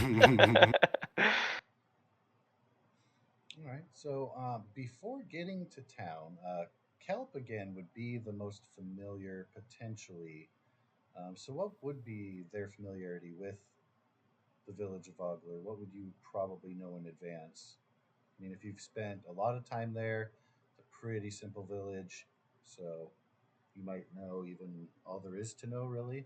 But I wanted to get a sense of that before the arrival of the party. I haven't spent a whole lot of time. I've heard a lot uh, from my dad about his. I mean, he's done business there, but that's really more or less. I have not done business there with him, so I don't know a whole lot about it, but I've heard about it.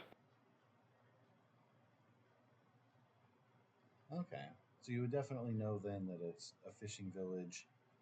Yes, Given your affinity for the god Habuk, or tell me if I'm pronouncing that wrong, Habakkuk.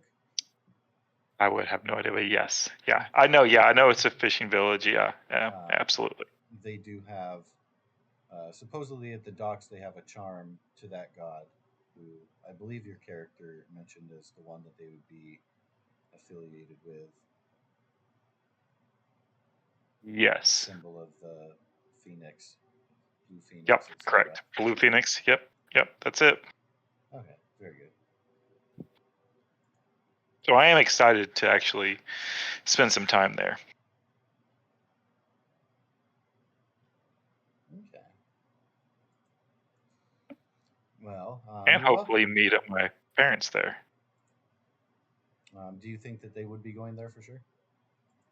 Well, they'll be going to the funeral. Okay, perfect. Excellent. Yeah, they may or may not have arrived yet. All right. So then, without any further delay, you guys are coming up nearby a pretty large hill, kind of about half an hour outside of the main village there. Kelp, you would know that that has some significance in the festival, but you're not sure exactly what. You just remember it being mentioned offhand. Something about maybe an old battle or something took place there. But yeah, as the party is coming to the gates there, I did want to give an opportunity to see if you guys wanted to take a quick bath and break if needed before diving into the village and the arrival. Sure. Yeah, get a water refill. Yeah, for sure. All right. Yeah. I Go mean, back. some god, the deities of Dragonlance I'm looking at right now. Oh, awesome, awesome. Lunatari. So then, what we'll do, we'll meet back in about 10 minutes then.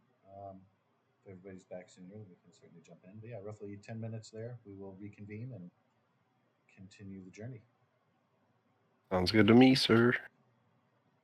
Alrighty, excellent. We shall all be right back then.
And so, after an uneventful trip from the location of the carriage ambush, after meeting the Bumpkiny family, you guys have acquired a ride to the village of Vogler, which lies nearby.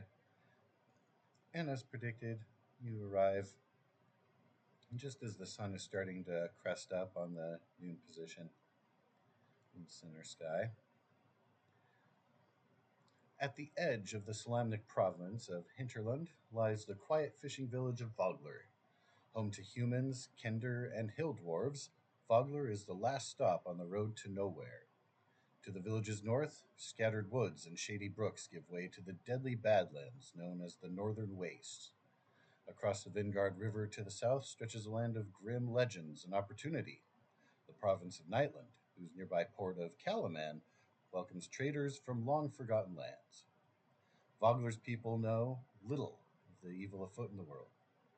On the day the characters arrive, the people of Vogler are concerned with two things: kicking off the annual Kingfisher Festival and putting a local hero to rest. The fishing village of Vogler clings to a spit of land reaching into the Vingard River. Wooded cliffs overlook the community, and the only path from the north descends past ivy-colored remnants of a crumbling stone keep. The village's modest wooden buildings cluster around a quaint central circle and along the river bank. Jutting into the river, out of place and seemingly out of time, stands an incomplete stone bridge of incredible artisanship. The structure clearly dates to before the Cataclysm, eclipsing its modern piers in size and sturdiness. The bridge crosses less than half the river's width before giving way to a series of ropes and tethered rafts serving as ferries. On the river itself, dozens of small boats drift along the slow, murky waters as the fishers of Vogler ply their trade. The party is arriving at what is known as the River Gate. It is unguarded and currently open. There's a 15-foot tall wooden archway carved with two leaping fish on its frame. And over the years, locals have etched the coin-sized scales of these fish with prayers for bountiful fishing. And the doors look like they actually haven't been closed for years and are kind of embedded in the surrounding dirt. So right away, very open and welcoming little village here. You'll first be passing by the ruins of an ancient Salamnik keep perched on a rocky rise at the western edge of town, with partially ruined walls kind of surrounding the keep's tower. And up top, kind of a strange contraption you can't see from here, kind of looks something like a catapult of some sort. Does it And look like anyone is like occupying it, or is it like definitely ruined? the keep itself, you can actually see a light flickering on the first floor. It looks like the grounds themselves are kept up, and you can only assume it would be someone important, maybe the one who wrote the letter, maybe a local leader of some sort. You're unsure from here, but it does look like it is used and in good upkeep, except for the actual ruined walls part. Okay.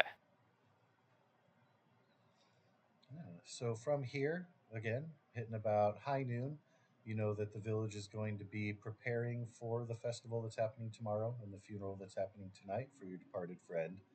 Of course, you can already see there's a bit of a bustle going on as you come into town.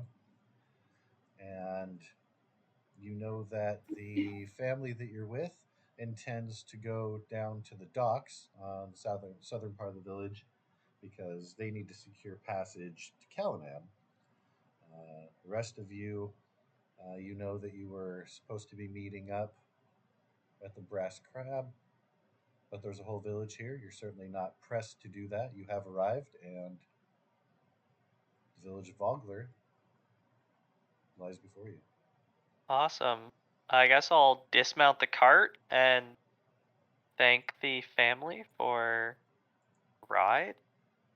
It's very kind of them. And I will again, instead of the young person, I'll offer the dad the 3 gold pieces that I offered earlier. Say at least help me. At least let me help you buy passage across the water here. helped us out, giving us a nice restful journey the remainder of the way to town here. He kind of waves off with his hand and says, "Oh, it was no trouble. Gotta help people in need when you can. And we'll be That's just right. fine. Our passage is covered." He kind of adjusts the brim of his hat and avoids eye contact a little bit. Not so much that he doesn't make eye contact man to man to thank you for the gesture, but he's a little awkward and money being brought up, you can tell. Okay. He's kind of like, no. I'll thank him again, and I'll wish him safe passage across the water.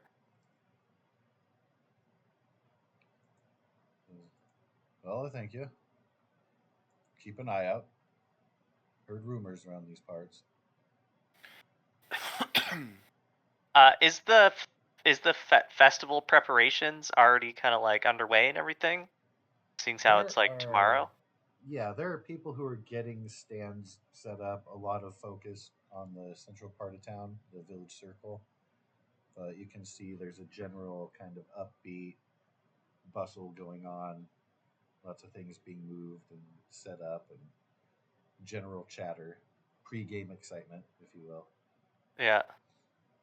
So not as because it's not just preparing for the funeral. It's not so somber as you might expect. It actually looks pretty uplifted and exciting. Yeah. Yeah. Okay. Well, I'm gonna guess that this building here is the inn.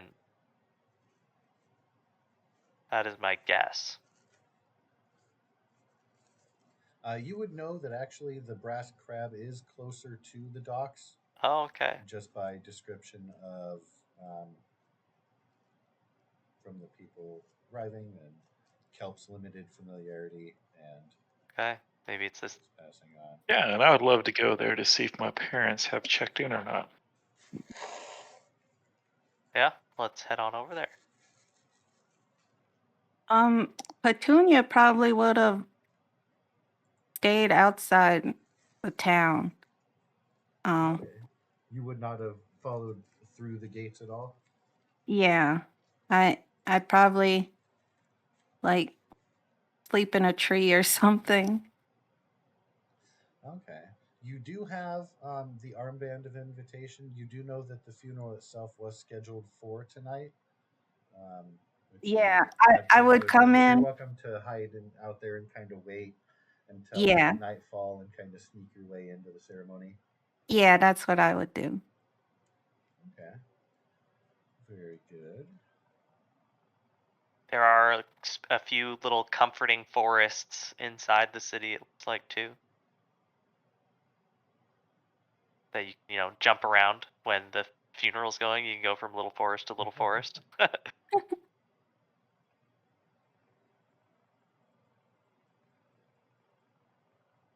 Brunhilde would like to secure some kitchen work while she's staying here, probably at the Brass Crab, since she doesn't have to pay for accommodations. Okay. You just wanted to borrow some of their extra equipment there if they had some? No, I'm flat broke and need a job. Oh, gotcha. He gave all of his money away.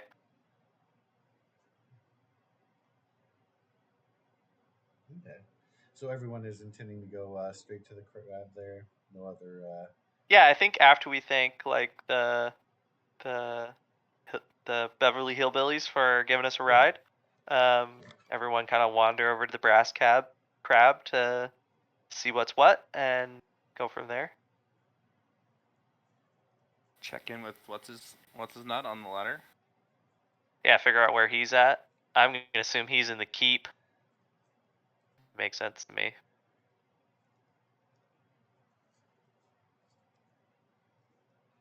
Yeah, I guess we're just invited to the funeral, not really to chat with him. Yeah. So yeah, I guess Brass Crab, see if I can get a job.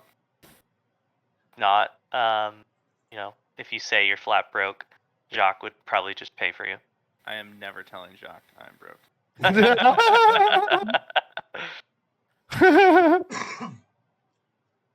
That was hilarious, bro. That was good. All right. So as you approach, what you are able to quickly determine to be the Brass Crab, modest single-story inn on the village wharf. The exterior vaguely resembles its namesake. You can kind of see where it got its name and kind of has that feel, hunkered and rusty. Um, when you come inside, you see most of the activity is actually taking place outside. There's not a lot of preparations going on inside of here. And so there is a woman at the bar doing minor cleaning things. There's one customer at the far end in the darker corner of it, cup of ale. Then there's a table on the side next to the window. A young couple is having a small meal. Otherwise, very open. There is a stage, but no musician is playing on there at the moment.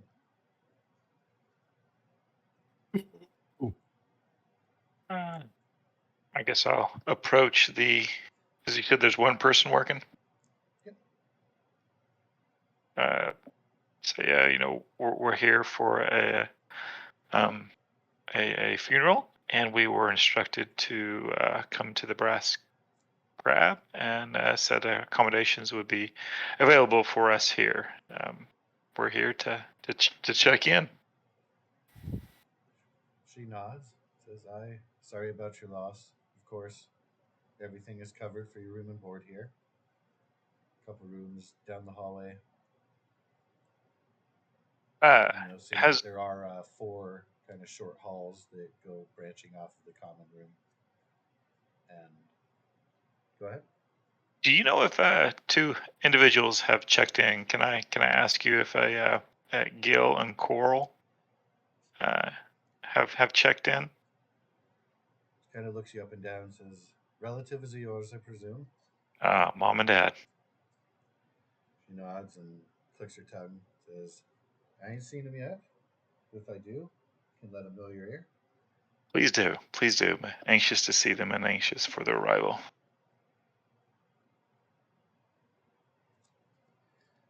She nods and looks over at the rest of the party,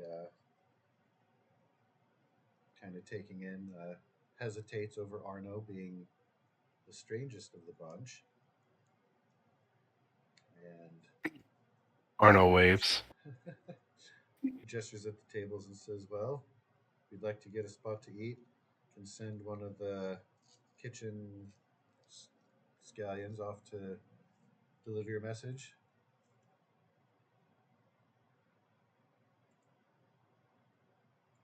She kind of looks hesitantly and says, So, Becklin told me to expect people to arrive.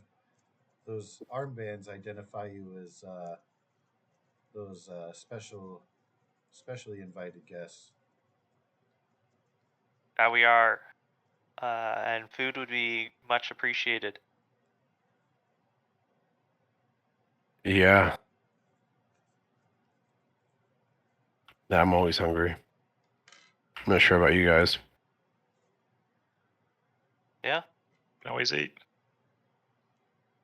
I'm gonna ask the barkeeper if she knows a Declan Faharin. Maybe that's he's a Knight of the Crown. Who we got She- these letters from. Just kind of looks up, down at the ground, back at you. Can't say it rings a bell. Not a lot of knights besides Becklin stay around the area, even though we're friendlier than most to them. Festival is honoring them, after all. And she kind of gives a nod to Jacques, recognition of the armor. Does he live in town here?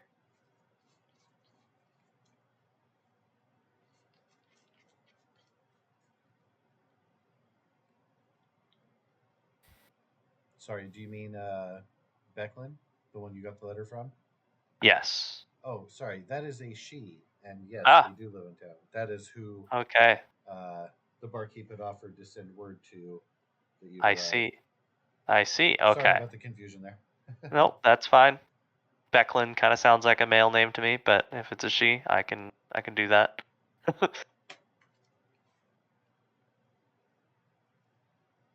I've been thinking it was a dude this whole time too. Jacques is just on the way here thinking that it's a dude, but it's actually a chick. Okay. Is any of your voice, any of that said out loud? You're surprised? No, Or I she was speak? just, Okay. no, this is just all in my head. Jacques would offer to like go get Becklin himself if he was given some directions. Says, "Oh, it's no trouble. You go ahead and take a load off. Looks like you've got some scuff on your legs. A little more action than just riding along in the carts, eh?" You're breaking up quite a lot. Oh, sorry. She kind of gestures and says, "Oh, looks like you've had a little bit of an exciting journey. Got some dirt, your pantaloons there and such. Not such an easy ride, maybe. Why don't you take a load off?" Until she kind of is excited to be involved with you guys arriving as kind of VIPs. Sure, So she's I like, can "Oh, do yeah, that. I got it."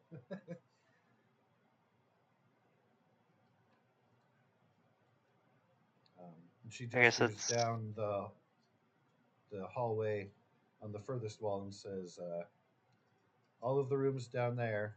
There's 6 of those. You guys are welcome to take one for yourselves. Those are reserved for those who are arriving." And she gestures again at the armbands that a couple of you are wearing publicly. I don't know how many before town have put those on, but there are a couple of people who had them on at the campsite. yeah. Okay. Yeah. I guess I can do that. I'm a little tired, but She's just offering like, "Oh, you can put your belongings in there, kind of get rested, come back for food, sure. make yourselves at home." Brunhilde would like to inquire about an employment opportunity, either serving bar or cooking. Her rates do vary.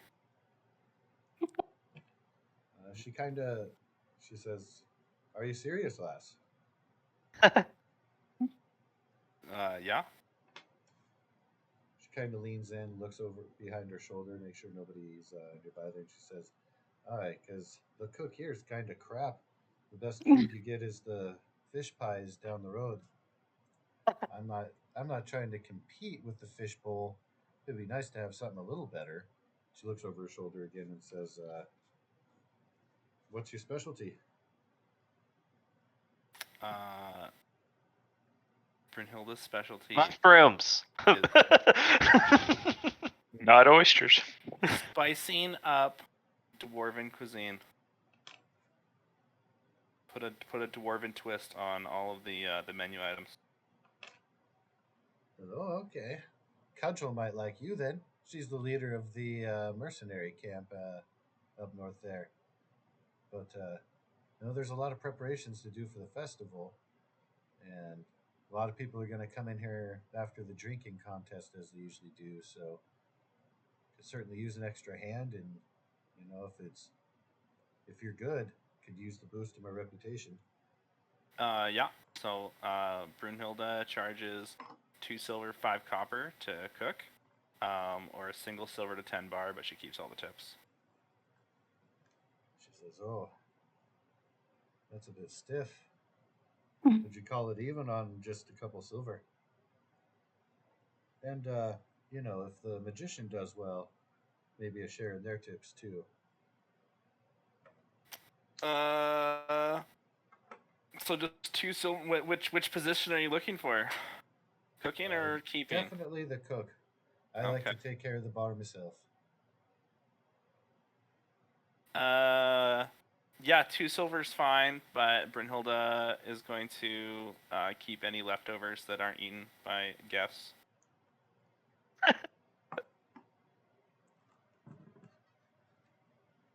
Alrighty.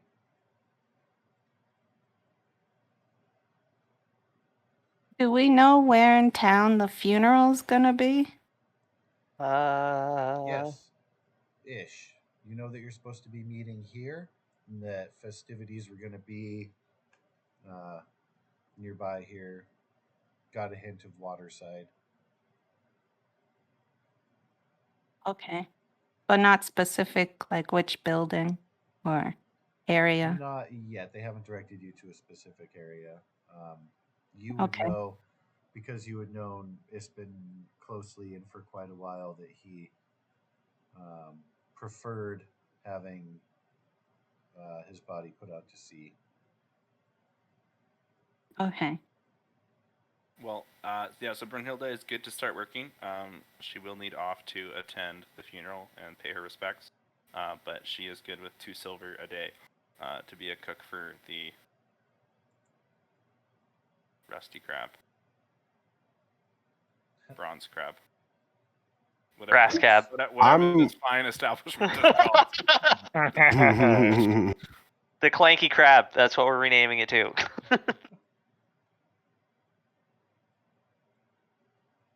Jacques, do you think you ought to alert the authorities of what we came across? I've never seen such a thing. Yeah, that's Maybe why I wanted to go talk to Becklin.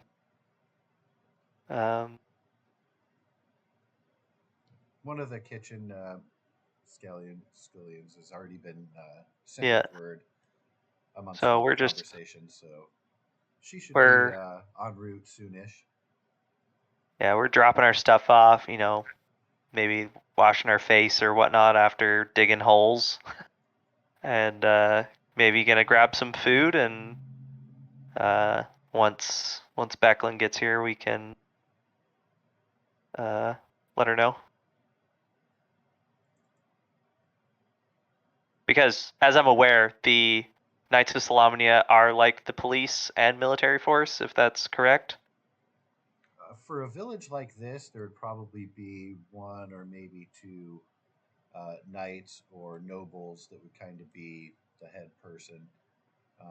You would have gathered at this point that, yeah, Becklin would kind of be the head honcho here, being of knightly experience, and everyone else pretty much a commoner / merchant.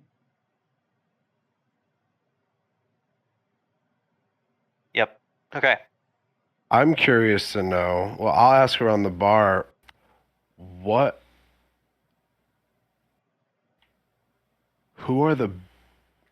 I'm curious to know who the best known sword fighters are in the realm, and when's the next grand tournament / anything. With something like that, you'd have to find out in Kalaman. They don't really find much of that out here. It's pretty quiet except for the festival every year. Just a lot of fishing. Motherfuckers. Well, the barkeep said there's a mercenary band or something up north or something. They might know. Cudgel is a friend of Becklin and was a friend of Ispin's, and they're actually shaping up the town militia and getting ready for the battle tomorrow. Hope you guys are going to be able to attend. There's a battle? Reenactment of the Salamnic Knights versus Ishtar. Oh. Of course, the founding of the village, Lord Vogler, he was an influential knight in that battle and settled the town thereafter, right under the hill. You might have seen it on your way in if you came in from the north. Yeah. Being a Knight of Salamnia, would I kind of know this tale vaguely? That would be a history check if you like, or basic insight. I'll let you use your highest one since you are a knight. I'll just use history because I think that's better. Yeah, if you have it. Pretty decent. 18. Right, waiting for it to switch the tab there. Excellent. Yeah, you would be well aware of the name of Vogler, and while you know he was involved with a battle, you didn't know geographically specifically. So this kind of fits in a piece like, oh, this is where Vogler had his battle, and then he had the village named after him. I'm actually there. That's cool. Like it hadn't clicked on your whole Yeah. journey until this moment when she started talking about that. Like, hey, wait a minute, that's the Yeah. I remember learning this in second year at the Knights of Solamnia school. right, yeah. Cool. Okay. And by all means, you would know that tale to be one of the things that would be hailed to as an honorable thing, an example of the Knights of Solamnia being good guys rather than kind of frowned upon. Because some think that Yeah. they didn't do enough to stop the cataclysm. Some think maybe they had something to do with it. Everybody kind of frowns on them, but Vogler, he's an example. Like, no, that's a real knight, and we're going to celebrate him tomorrow. Awesome.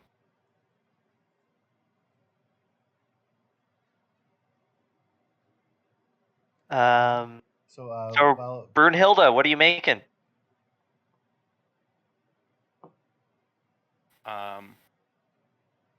Whatever is available in this kitchen, we're gonna put together something delicious. you are welcome to go have a look at the kitchen stores if you like. While everybody's Okay. kind of settling in with their belongings and stuff, dropping off equipment. What is the is this a lower end inn we're in?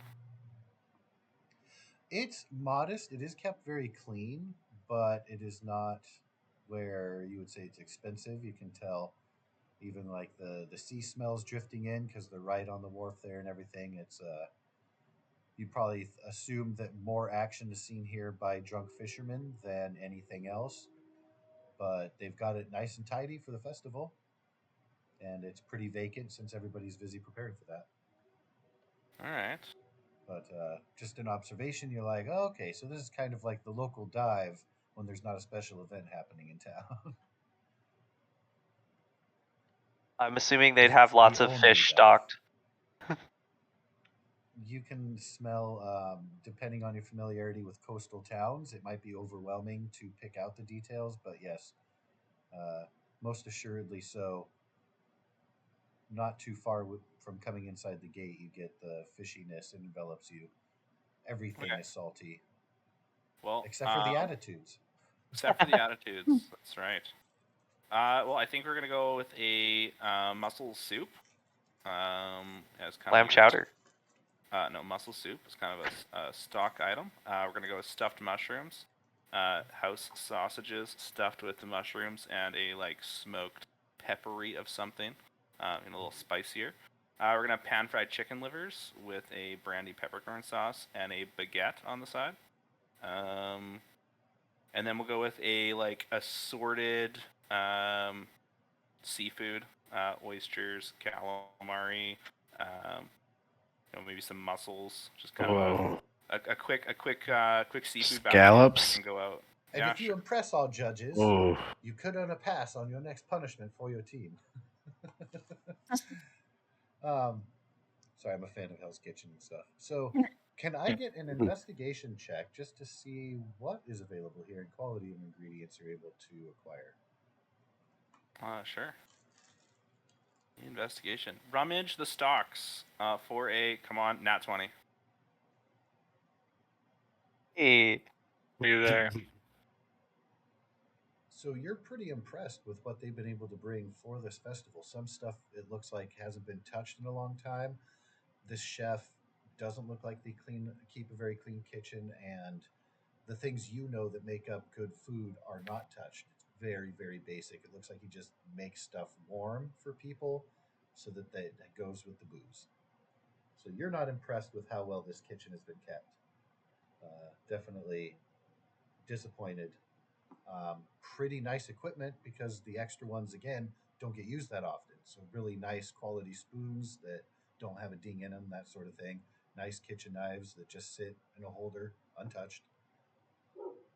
And All right.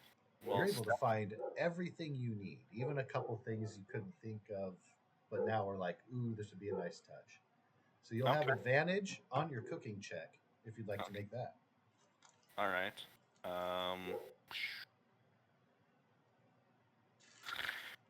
Cooking check. What did we use last time for that? I don't even remember.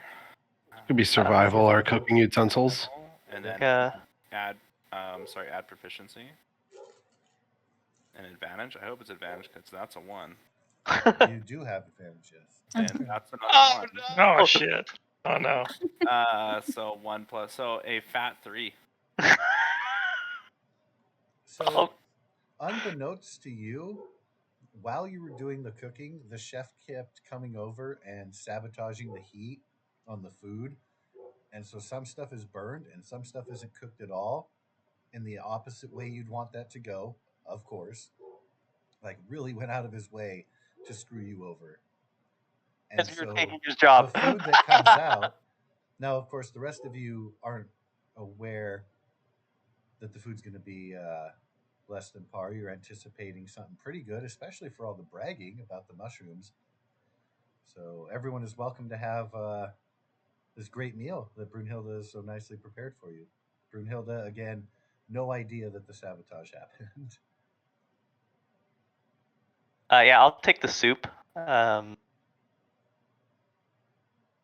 the soup sounds amazing. Some undercooked mussel soup. Yeah. Probably won't get salmonella from that. Oh yeah. Hopefully get some It's mussels, not So salmon. is everybody oysters on a half shell. everybody is partaking? Anybody not partaking, I guess, might be easier to ask. Oh, I gotta eat this. I might have to set this one out. Oh, okay. So Abbott abstains. Everyone except for Seafood's Abbott, already please sketchy. make a Constitution check. All right. I won't be eating either. No, until you let me know, Dooney, you'll be still on the outside of town. But you're welcome to saunter in at any time because you are an invited guest. Pardon, an invited guest to the festival. All right. So She, Kelp. Oh, sorry. Go ahead, Dooney. oh, I was just gonna say she's a bit wary because she hasn't been in a town in many decades or around this many people. Yeah, it's So pretty daunting. The smells and the sounds that are coming just through the gate is yeah. just it kind of gives you the shudders. Like this is not home. It's gross and stinky in there, and people are Yeah. savages. If it walks on two legs, you probably can't trust it. Agree. Huge. Certainly.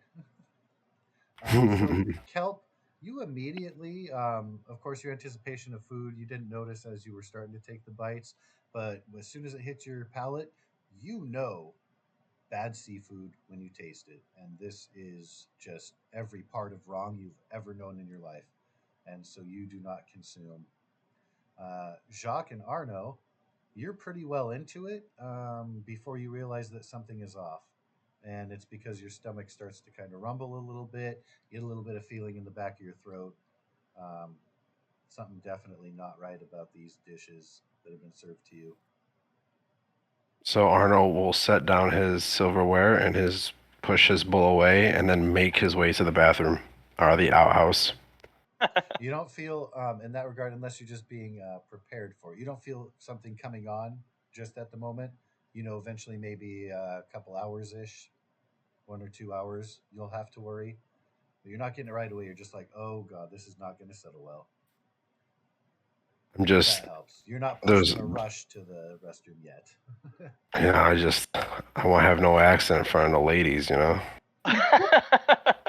Got to get that stuff out right now. Yeah, I don't poop in front of Alright. them. You'll have a private restroom area in each of the rooms. For what it's worth, this place is pretty spacious and has pretty good accommodations for the little tavern, the rooms that they rent. So you can have privacy there in your room with your large wooden bucket and chair, if you will. I mean, medieval people weren't fancy with their plumbing. No. We gotta. I'm gonna be nice and I'm gonna call Brunhilde over. Hi. Like, hi. Your mushrooms were pretty good last time. But did you try the soup before you served it?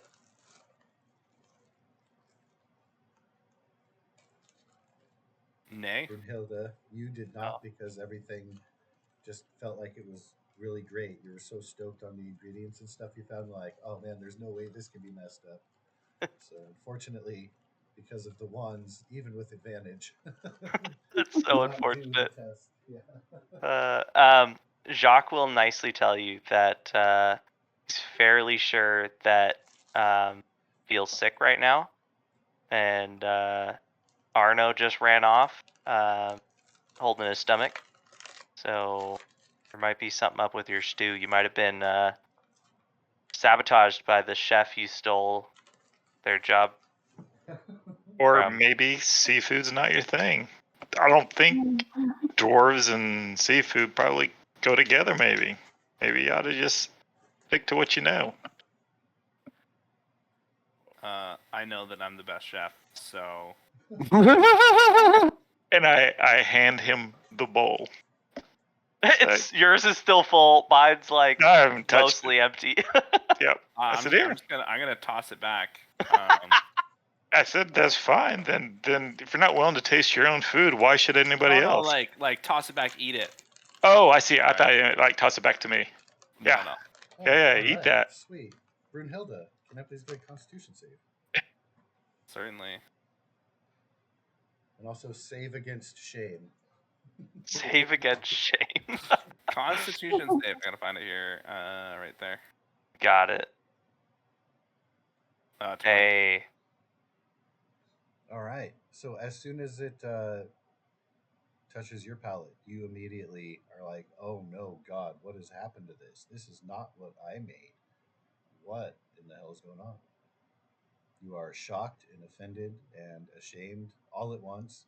You can respond accordingly outwardly, but on the inside, a torrent of emotions because you don't think a more atrocious thing has ever been served to a conscious living person before. I'm going to use my second rage charge right now. And I'm gonna be doing some investigating on how this went wrong and where it went wrong, because I am an artist. Because of that, you know right away. Like you can tell it's a myriad of things, but essentially, really, the cooking temperatures. You know, fish has to be cooked thoroughly, and it wasn't. You know that a few of the vegetable things are supposed to be lightly simmered, and they're just burnt through, no flavor, just crispy husks. Like everything is so perfectly opposite wrong of your intention, and you don't know how you didn't catch it, and only somebody who knows enough about cooking to mess it up would be capable of that. And what is the name of this subpar chef? You were not given a name. Oh, I would like to find the subpar chef and introduce myself, and maybe invite them very nicely into the kitchen so they can give me a pointer, since my food didn't quite turn out. All right, so it was a pretty large human, dark hair, dark beard. Didn't give a name yet, won't unless you ask. But they're out in the back, smoking on a pipe. When you come walking up, they kind of scoff and ignore you. They hadn't spoken a word to you at all during the kitchen. A couple grunts of pointing when you asked maybe where something was at, but not engaging at all. Perfect. So now they're just trying to be off-putting and kind of look. You're getting the feeling that they're kind of putting on a front. Don't mess with me, if that makes sense. Okay. I will return to the kitchen and maybe draw a pint of some kind of beverage. And grab, maybe 2 mugs and those wonderful berries that Arno found. I'm going to crush and put into both of the cups. And then I'm going to go out and, have a drink with a fellow cook out behind the, on break. Okay. Give me the survival check. And you again get that off-putting attitude, but when you present the ale, sets the pipe down, grabs the mug, smells at it, takes it back, sets the mug down. There's something you want. Is there something I want? No. I just feel like we got off maybe on the wrong foot.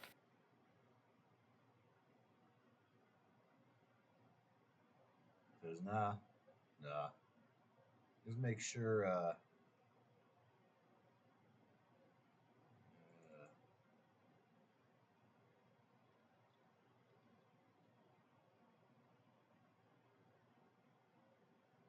sorry.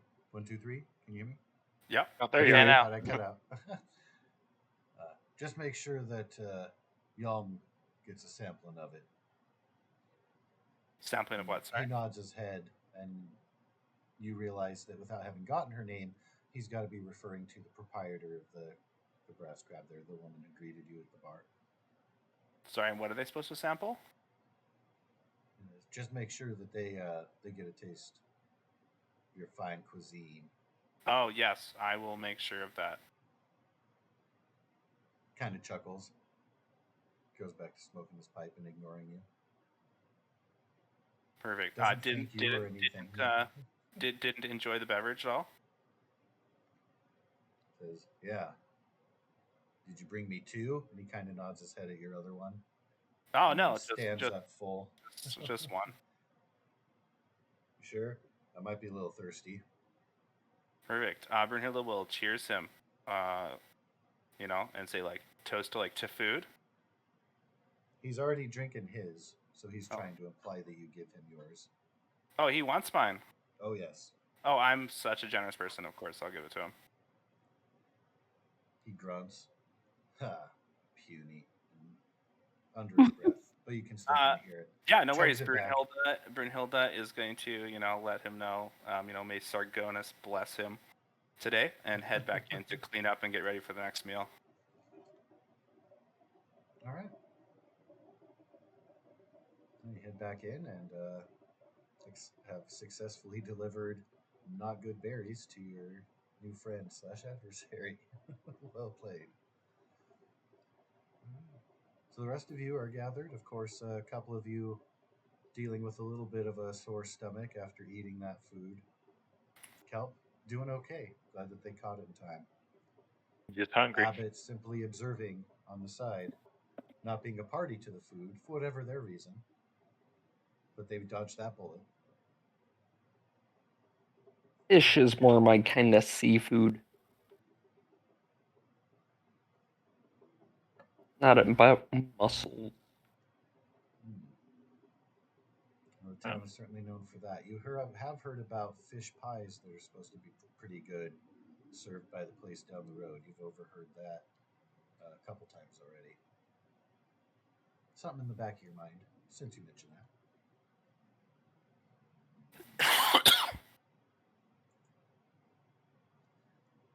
So with a little bit of time, you hear someone arriving at the door. It is a slightly middle-aged, slightly aging woman. She's wearing the armor and sigils of the Solemnic Knights, but doesn't have the horned helmet on. She carries that underneath her arm, but it clearly stands out with her silhouette in the doorway. You can tell she moves kind of slow and deliberately, keeping her eye out on everything. But upon coming to the bar, seeing you guys there, you can see a look of relief and happiness pass over her, glad that guests of your mutual friend have arrived and are here to partake in the services. So she walks forward and kind of bows, says, "Thank you all for being here." Oh, would we notice her walk in? Oh, Or yes. kind of like behind us? Oh, yeah. She makes no secret. It's kind of a dramatic entrance. being silhouetted in the door, light streaming past, and stepping into the light at the bar. It is me, Becklin. Ta-da! It is a honor to be here to celebrate a loss of a friend.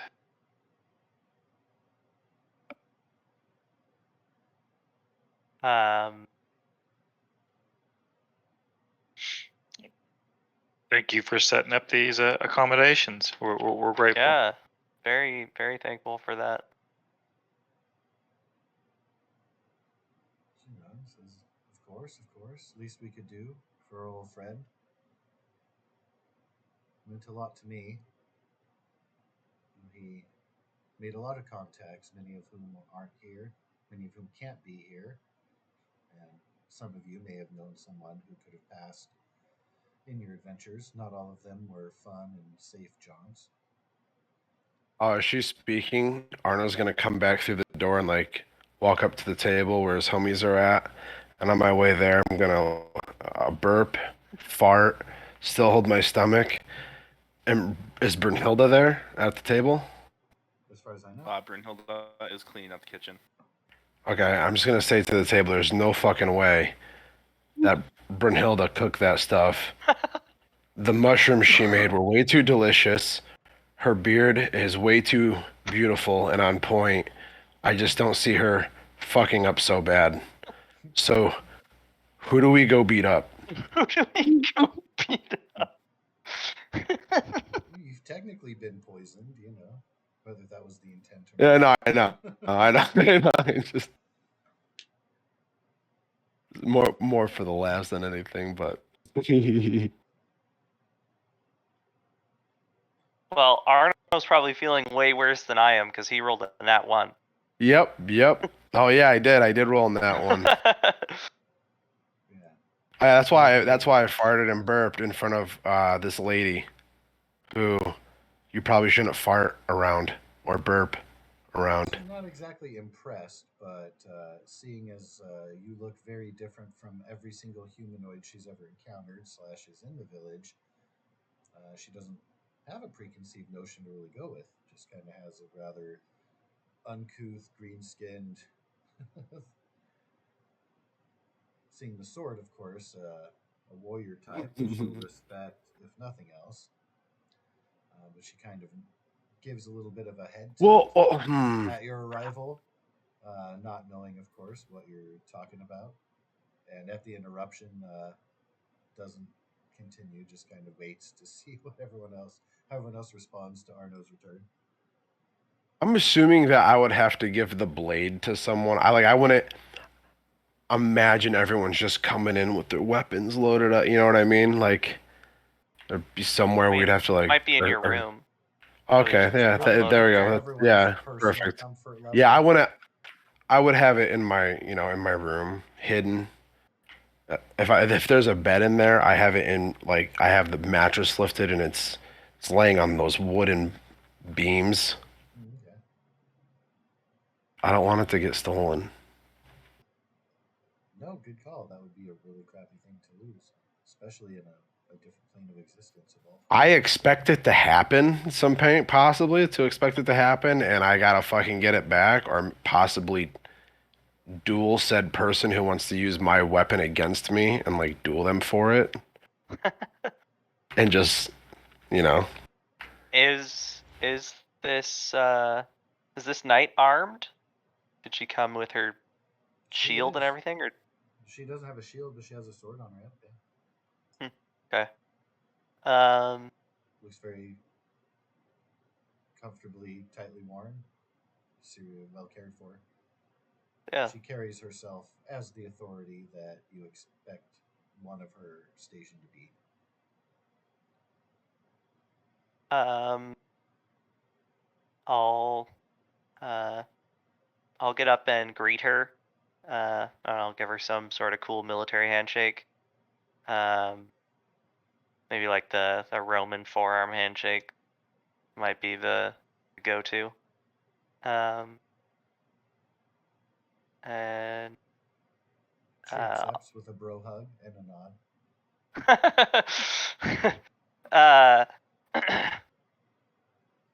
I'll thank her.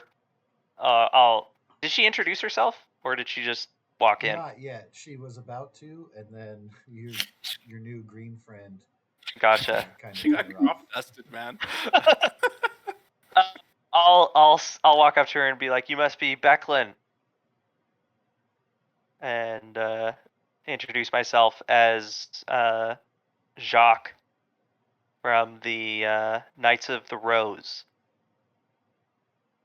She nods and says, "It is a pleasure to see next generation coming up in the knighthood. I hope you're doing well to the name and the legend that comes with your forebears." Yes. With when Jacques introduces himself, Arno's gonna lean over to Kelp and smile and go, Jacques the cock. I can't help but think that every time I hear his name. As being like a Knight of the Rose, she probably knows that I would have already had to have come through the Knights of the Crown to become a Knight of the Rose. So I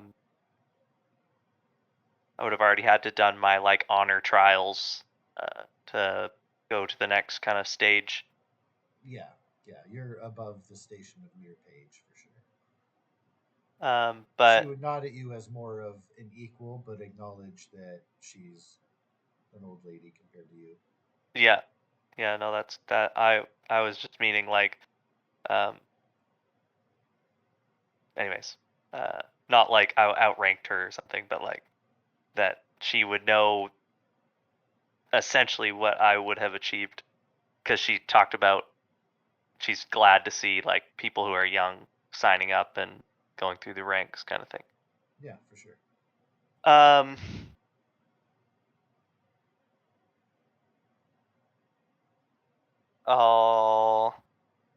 I'll thank her for the invitation, and then I'll mention to her that I have some news to talk about on the road in here. We encountered a caravan with 3 fallen knights and some strange winged beasts. Her face immediately drops at the mention of fallen knights, and when you start going into detail, she holds her hand up and says, "Ah, let's save it, dear. Save it for the morning." And she kind of looks around and says, "I've heard some of the rumors, but for tonight, let's still keep the mood light for Isbin." Okay. She I'll does kind of look at everybody, taking in like your state of dress. Some of you have blood on you and stuff, so she acknowledges that there was some stuff that went on, but you know, a knight who's been through battle knows when to mourn and when to talk business. I'll reach into my I don't know, like money purse or whatever, and take out the 3 insignia. Because I mean they were coming from this direction, so I'm assuming they were under her charge. They were actually coming from the opposite direction. I see. Okay. All right then. Kind of a separate fork, but yeah. Okay. Well, if they were coming from the opposite direction, then I won't do that because that doesn't make sense. But yeah, I will take her advice then and wait until the morning. And I'll ask her when and where are we meeting for the funeral. She says, "It'll be here, right on the docks outside, out the back. But we're gonna wait until the sun is set before we send it out." And the tide starts going out. She gets kind of quiet, doesn't really exactly know how to say the words "send his body out to sea." Yeah. I'll put a hand on her shoulder to reassure her. And I'll like turn towards the bar and be like, "Can I get you a drink?" You can tell she actually considers it for a moment and says, "Well, no, I'd best wait until after. There's a few things yet to prepare, and I'm still waiting for my friend Cudgel to get here. I know the drinking will start then. She kind of looks outside the window, looks around, kind of taking in the Hmm. time of day. That reminds me, I should probably ask you a question. I was going to perform the ceremony of rites, or at least I brought the equipment to, but I ended up using the components for that. Is there any way I could find some powdered silver around here? She, before you even finish, she kind of knowingly nods and says, "Oh, I have got some of the powder I can give you. I'll make sure it's here for when it begins. I appreciate it. Excellent. That's a kind offer of you." Thank you, and um, is there anything we should know before we begin, or what's this festival about tomorrow? I know it's about the Habakkuk, but is there anything else we should know about? Oh, you know of the old gods. Well, Habakkuk is more kind of a good luck charm for the fishermen anymore, really. But the festival itself, it honors Lord Vogler, an old knight like myself, uh, like our friend here. She nods at Jacques. Says he was instrumental in the battle held on the hill outside of town, and we do a reenactment of that battle to kind of close up the festivities in the afternoon, the evening, when everybody makes their way there. Yeah, we heard about the There's reenactment. Yeah, looking forward to there's it. going to be a fishing contest. Usually, the boys down at the wharf get a drinking contest going. That's unofficial. The mayor doesn't officially sponsor that celebration. I'm pretty sure that we got the gnome flinger working on top of the keep, so they're offering rides for people. Usually, it's the kids that like to take the rides. Usually, the adults aren't as brave. But No, you're Flicker. welcome to have a go. Um, so she says, yeah, up above the keep, kind of catapult, and she's kind of using her arms to try to describe it, but she doesn't have the words to describe mechanically how Yeah. a catapult thing works. She's like, and then you wear the, what does he call it, the nary crash. It kind of straps on like a backpack, and she's kind of miming putting on a backpack and waves her hands up in the air, and the balloons make you fall slower. She kind of trails off. It looks like great fun. I don't have enough time to have tried it myself yet.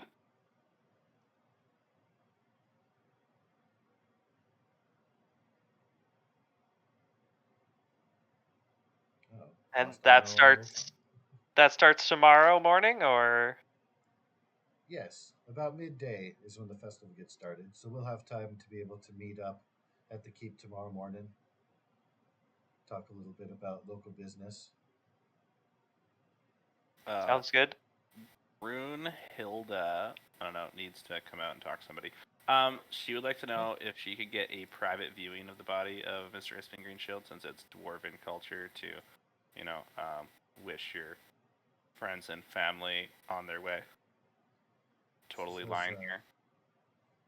well, the body's being prepared at the moment, but can certainly take a few minutes with myself and Cudgel if you'd like to help bring the body down to the wharf. Can certainly give you a moment of silence with him before we depart. That would be amazing. Is the body gonna be burned or just sunk? What would be the? Just gonna be wrapped and sent out to sea on a boat off downriver. Okay, I need to steal his left shoe. Quite a task before you, but you're laying the foundations for it. You're getting there. I mean, if you asked where his house was, I'm sure he has more than one left shoe. Does he have to Have to be wearing on it? him? It's the most recently worn left shoe. Well, so it's like I need to burn his left shoe to make it inconvenient because he made my life inconvenient. Those are equal weight. I see. But what if he has so- more than one pairs of shoes? Then If you take the one he's being buried with in the afterlife, he'll Yeah. hopefully only have one. he's gonna That is rue the just day like- he met Brunhilde Magmagat. You walking eternity with just one shoe. Wait a minute, where am I? Not the good place. So Brunhilde could get a private viewing to do her dwarven rites for the dead friends. 100%, no hesitation. She just says that the Perfect. best time would be right before the festivities, and because of your stoutness, you'd be good at helping to carry the, I don't want to call it a sled, but the thing that Certainly. I carried on. Yes. The casket type thing. Be a pallbearer down to the docks. Yes, exactly that. Awesome. I would like to acquire out of the kitchen maybe like a small cutting board or a piece of wood that's like kind of boot sized, and then maybe some twine so that like there's a shroud over him. It still looks like he has a boot on, and not just like a barefoot. I can just like tie this thing on his foot so it's not a straight up giveaway. Yalm gives you a funny look in seeing what you are packing up, but pays you no heed otherwise. Just kind of like, what the hell does he need a cutting board and twine for? But lets it pass. Oh, I'm There's sure who's this? Yalm, the bartender, proprietor of the craft. Oh, the bartender. I She see. just notices out of the corner of her eye, like you grabbing a couple things, and she's like, whatever. That's whatever you're doing for you. Yeah, it's all part of the magic. Oh, indeed.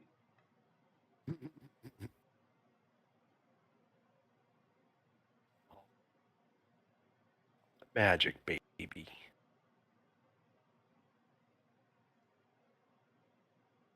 So, Becklin kind of gestures and says, well, I don't know if anybody has any questions or anything. I should get back to my preparations. It'll only be a few hours before we get started down there. So, we'll, Oh, looking forward to it. all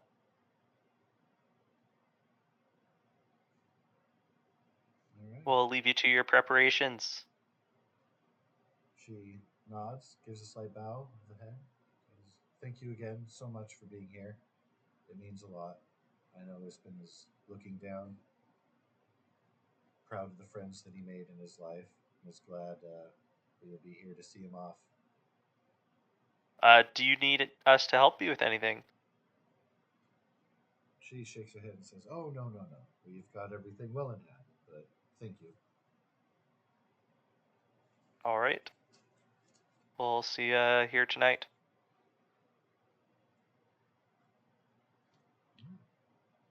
Without further word, she backs out of the door and takes her leave. And you guys are left there.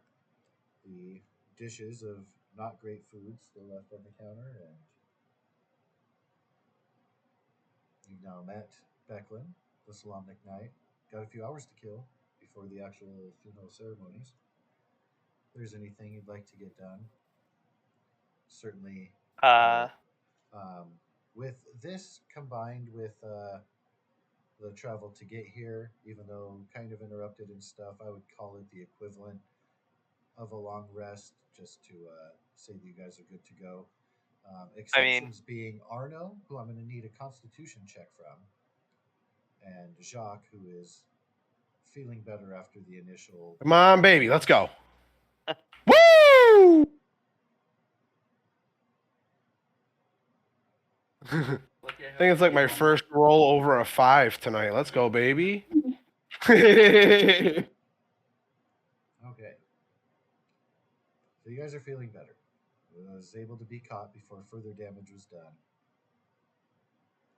But you still feel a little bit slightly fatigued from it. No penalties, just kind of ugh. But with that, got a few hours. We to also kill have a if there's anything. couple hours left, so we could use that as part of our long rest as well. Yeah, certainly. Leading up to that, yeah, you've got time to. So we're pinging Kinda get up the to long zero. rest here. Yeah. I'll go back to my room and take a nap. Battle, digging holes. I'm Take going some to sit effort. here and wait for my parents to hopefully show up. I feel like there's a bad news story coming for you. Depends on what you consider to be no news, because during the wait, there is no word or arrival thus far of your appearance.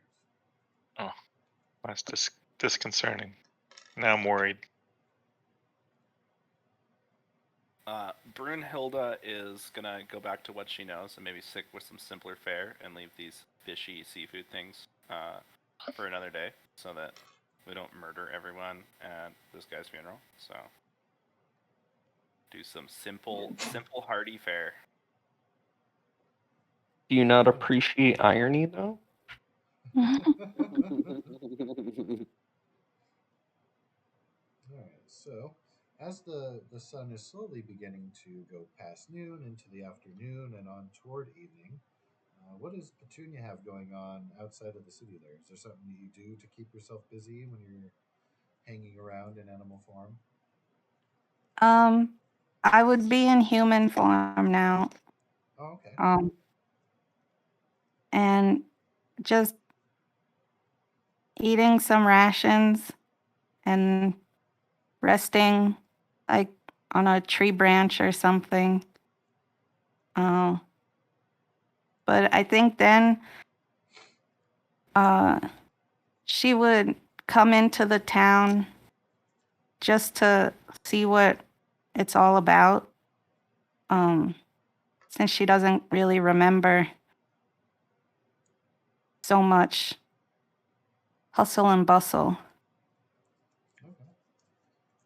One thing that strikes you, just because of your trepidation on meeting people in general, let alone a whole village full of strangers, everybody's very smiling. Anybody who acknowledges you is open with kind of a greeting or a nod or a wave. Are you wearing the armband that was given to you to signal your invitation to the funeral event? Yes. Okay. And so those who will see that will kind of acknowledge with a head nod. You can kind of see their eyes drawn to it and the kind of sad, knowing look that they give. Just slight condolences to you.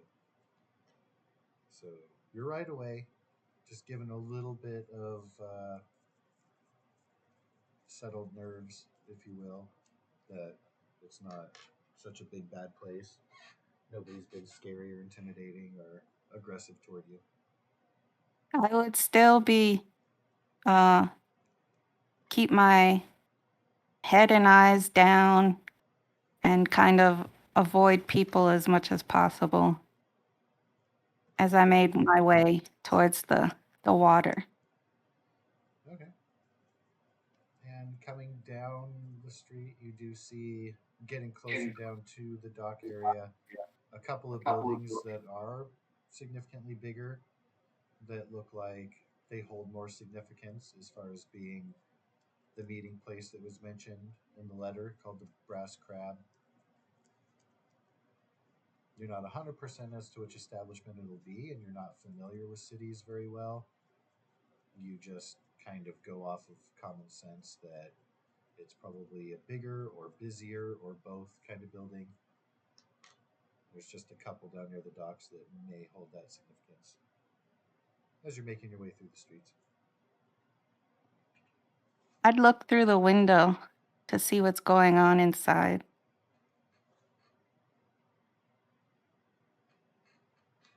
Okay.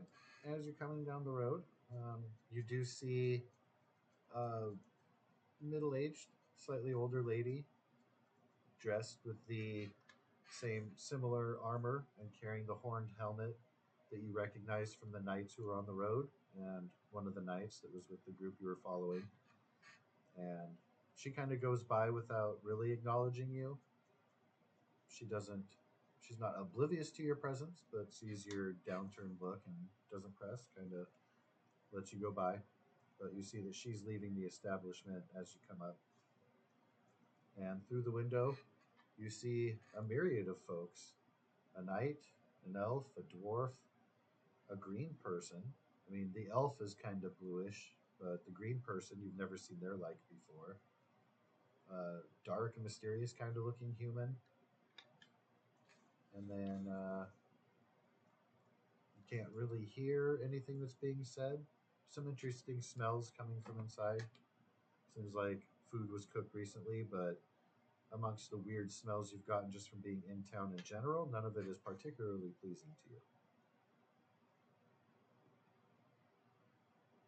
So I'd probably recognize them as the people I was stalking before. Yep. Oh. Can confirm once you've had a moment to kind of adjust to the difference in light between inside and outside. Yep.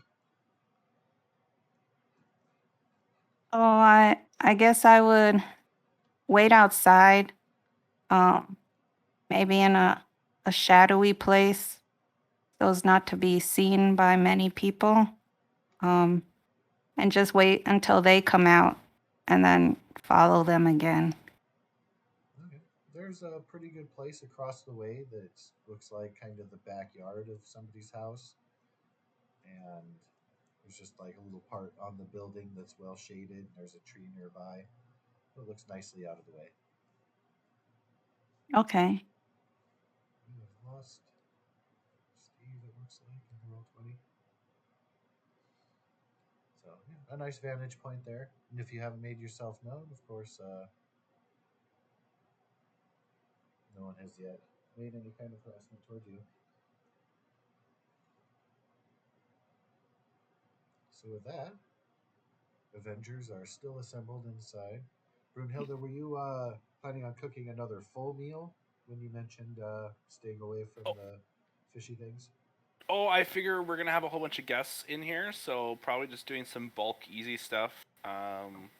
So that the inn has something to serve the funeral guests. Okay. I'm assuming this is kind of more like a celebration of life than a doom and gloom. So, would be my assumption, anyways. Yeah, you do know that that is what Ispin would prefer, without Yeah. question. So, I would be cooking some hearty, easy finger foods, kind of a thing. Eat Okay. quick to make, and that you can bulk put out. Can I please get a survival check? But I don't want to mess it up. Oh my goodness! Don't you get advantage because you're familiar with the kitchen or something like that? So give me a perception check. Perception check. It's hilarious. Triple ones. What is going on? I love it. So you're not sure there's just a bad luck day, or the kitchen itself, or the sabotage maybe needs to be confronted, but you're not having a good time of this. Dude, is that guy Something's not getting in the poisoned way. yet? Is that guy not poisoned yet? You don't know where they are. Unbelievable. So are you like cooking away and you've taken some advice and are actually tasting your food, or are you just setting it out? Well, it'd be like the stuff you've always cooked, right? Like I can cook mac and cheese with my eye blindfolded. Right. But apparently It's not not. hard to cook like a basic meal for people. If you're not trying to be impressive, it's not a difficult chore.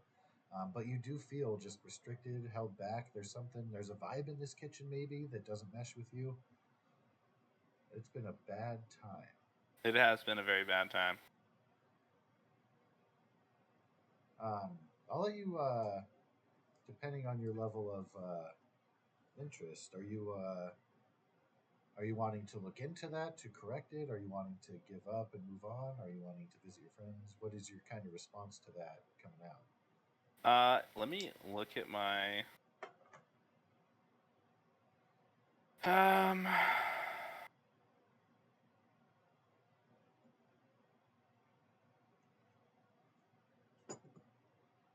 You know what? I work hard to be the best that there is at my craft. I would throw it out and restart. All right, can I get an investigation check? Oh, jeez, Louise. Levi, what are you doing? I don't Everything, know. everything seems Wait, okay. You do a are- pre-prep check. Like everything should be working. All Wait, your are we utensils near are each good. other? Can Arno see what's happening? You would. So it's up to Brunhilde as to how much they keep their anger in check. But if they do any kind I of just want swearing what at I inanimate objects, you would clue into that. what I Otherwise, you'd have want to go back to look.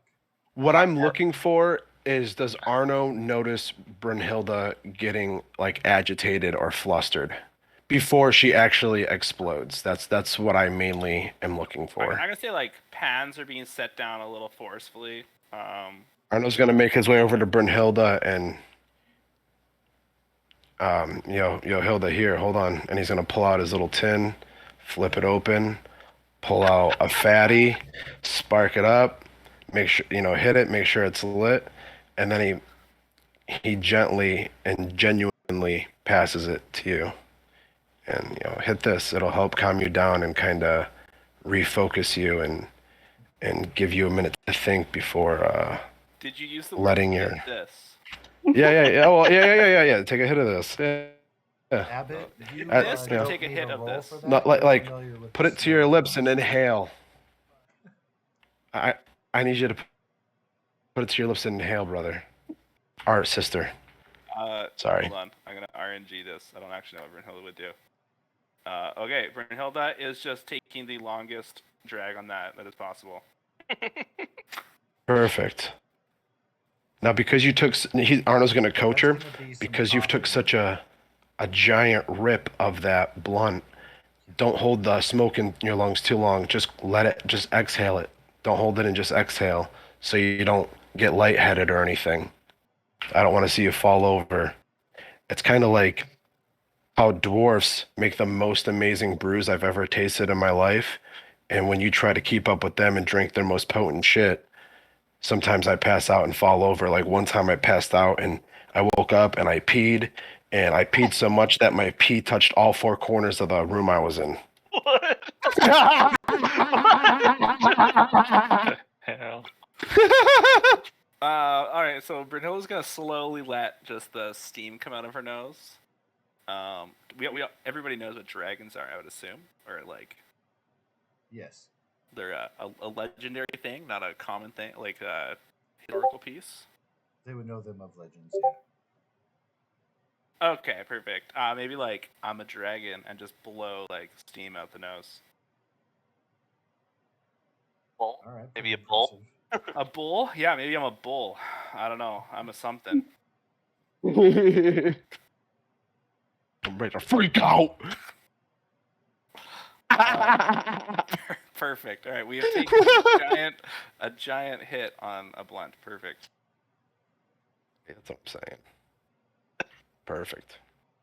So Brunhilde, with an attitude adjustment from Arno, you're willing to make a new survival check to start cooking over with advantage. Sure. If You're this Here we doesn't go. work, out, you have a positive perspective. You're gonna shake it loose. I do. Give I us a am. go. It's We a are foreign the location. kitchen. We are Zen. Hey, there we Oh. go. 20. Perfect. No, +2. 19. Nice. So you've been able to turn it around. You've got everything in check. Yep. I'm good. All right. Arno has saved the day of everyone who will be eating this evening. Thanks from all for his contributions. Yeah. I was trying to think of a way to help. And Levi, we need to get you expertised in survival. I know. I'm like, I gotta get my I'm gonna have to dump something into wisdom here because the rolls are hurting. Just remember, dude, you could always take one level of rogue. Just one level of rogue. Boom. Or bard. Isn't it bard? Do bards get expertise at level 1 too? Take skill expert. Yeah. Oh. Get it that way. I think it's a better Or he could take roll low. he could take prodigy. At level 4, we do get a bonus fee, and I know for me, the two that I get to choose from are either tough or skilled. And I'm taking skilled personally, but possibly you could do the same. Like I don't know if it matters, or if you because like you're from Ansalon and I'm from Faerun. Because my character's from Faerun, I can't really like I didn't start with your guys' like the backgrounds that you guys got to start with, and I didn't get to choose any of the bonus feats that you guys got to choose if you were like a squire or a white mage or red or whatever the fuck that shit is. You did get a sweet special sword and know how to use Correct. it. Oh yeah, correct. 100. Yeah, I'm But good. I'm just saying. I can make some small finger food. We're good. We are chill. We do not need to destroy the kitchen or light the building on fire. We're good. Or light the building on fire. All right. A long day of cooking right there. Yeah. So You know, you Brunhilde start nice out, and you're like, busy, Arno helping out.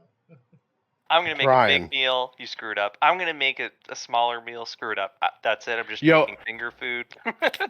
If Arno notices that like Brunhilde is better and like she's more happy about how her food turned out and whatnot, like Arno, like if you're to look at Arno Brunhilde, you see that he's like just like a happy kid, like he's that like 27, 26-year-old orc, but he's just he kind of has like the personality of like a happy 15-year-old kid who feels like he did something good. Brunhilde is gonna let you know you should probably smile without your teeth. It's less scary, but Shake glad, and bake, glad and you're I happy. helped. Glad you're happy.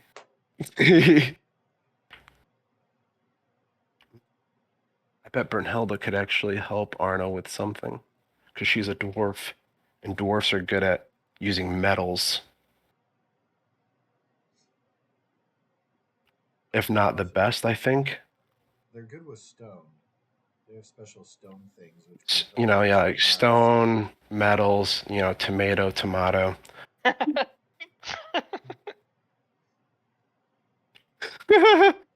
Yeah, I'm good at doing the cooking. Thank you very much, Oh. Arno, for your. And that's one thing, assistance. because it's like a larger scale petunia, even from across the street, you notice the smells are starting to get better, at least coming from the building across the street there. That's what it was. It was the building stunk too much, and it was affecting the food that she was making. She had to cook a couple times for like the right aromas to get going. Burn out all the old crappiness. Yeah. in with the new. All right. So, any other activities being done in the few hours that you have before sunset and the beginning of the funeral? I think we're just. Jacques is just taking a nap. You know, he was a little scarred in battle, so he's tended to his wounds and resting.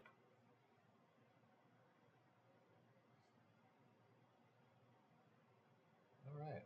You guys can assume the benefits prior to the funeral of full rest, so apply those things and regain slots, etc., accordingly.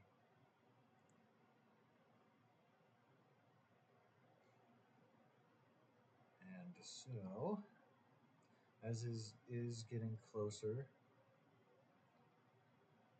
one of the kitchen aides, just one of the kids who takes care of the dishes and stuff, approaches, says, "Excuse me, miss. They're preparing the guy. They said you wanted to go out there." Kind of trails off.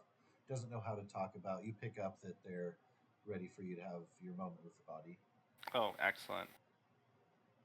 During my cooking, I would like to have taken a little bit of time to deface this cutting board that I'm gonna attempt to swap as a shoe, and just kind of write like "with love, Brunhilde" on it. You know, and yeah, maybe like stash it somewhere in my beard. Maybe I'm not sure, but be good to go and pay my final respects to someone I'm very conflicted about in my life. All right. So you will be going outside of the Brass Crab. They're actually meeting at the village circle where there's a small group gathered. You've got Becklin there. You have heard about the dwarven woven cudgel. She does not have a beard. She has dark skin. She's the leader of the band of mercenaries that were here to help train up the town militia and participate in the mock battle the following day. Also a known friend of Ispin's. Mm-hmm. And the two of them are just kind of waiting. They're not talking with each other. They're pretty quiet. A little bit of a awkward moment there, of course, with their dead friend.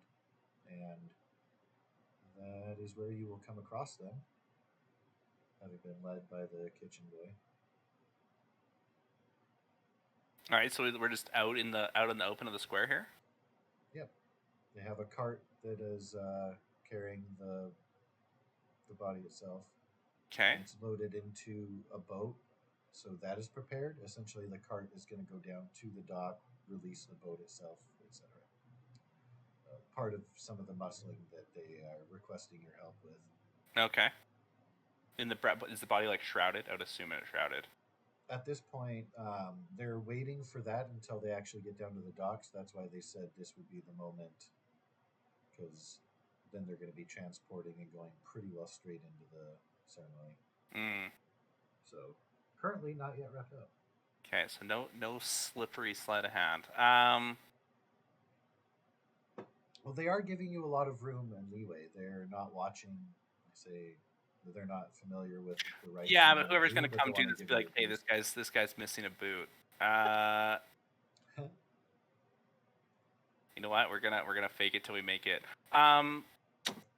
Brunhilde is going to like climb up into this cart with the body, and maybe recite an old dwarvish poem from her area about ancestors or whatnot, and kind of make her way around the body, making some gestures that seem clerical.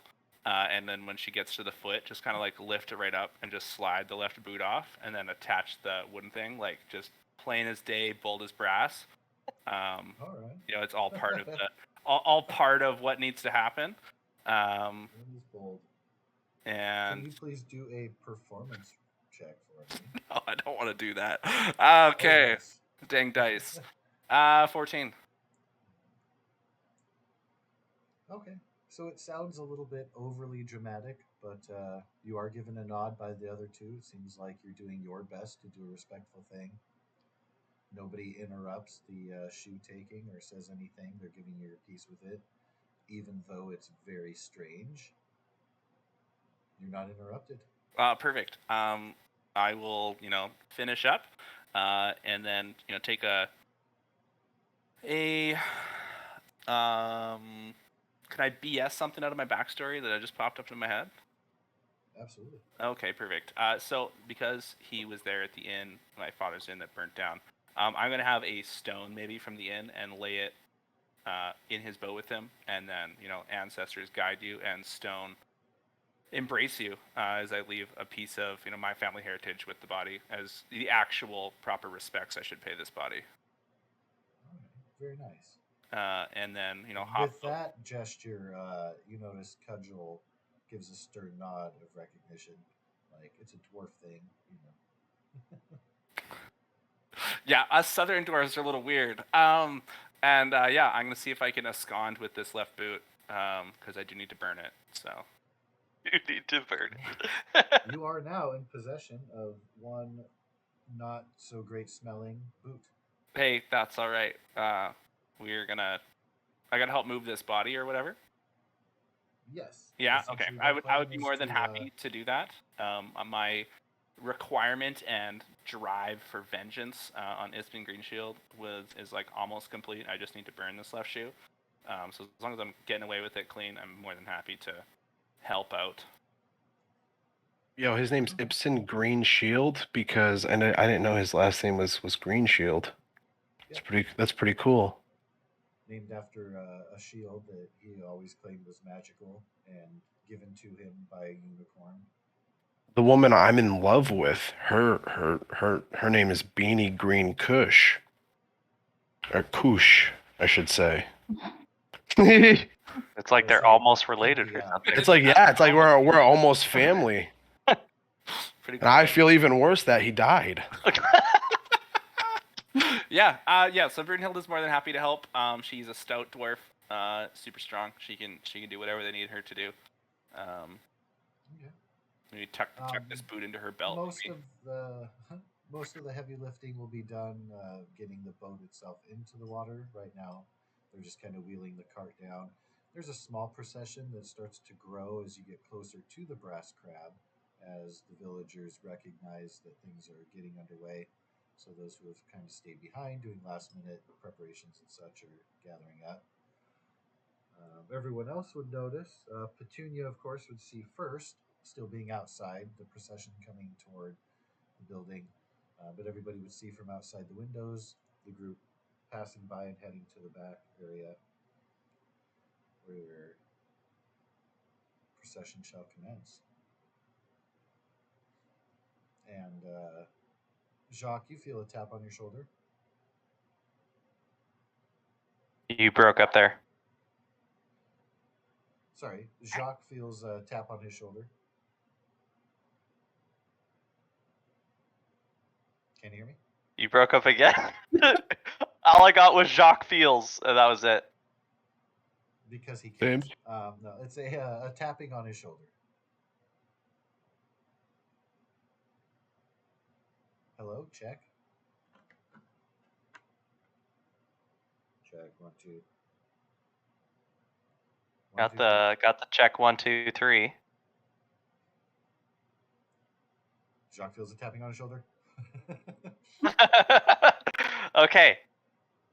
I felt a tap on my shoulder. Yeah, it is the kitchen boy who's been running errands and messages, and he says, "Hey, this box was sent to you, and it's just a simple little iron box with a clasp, has a bow wrapped around it. Not a fancy bow, just an extra wrapping to keep it tight." Right. Thank you. I don't know. I'll give him a few coppers. He grins and says, "Oh, thank you, Lord," and runs off before you can take him back.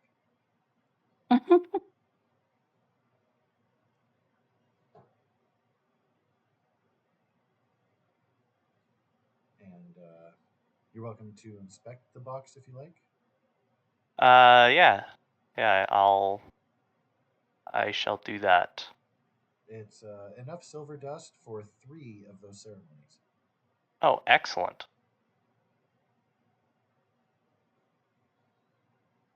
Yeah. So meanwhile, everybody's gathering outside. You guys are certainly welcome to head out there or not, or do what you like. Yeah, Petunia, I you can will. see I'll head out same. there.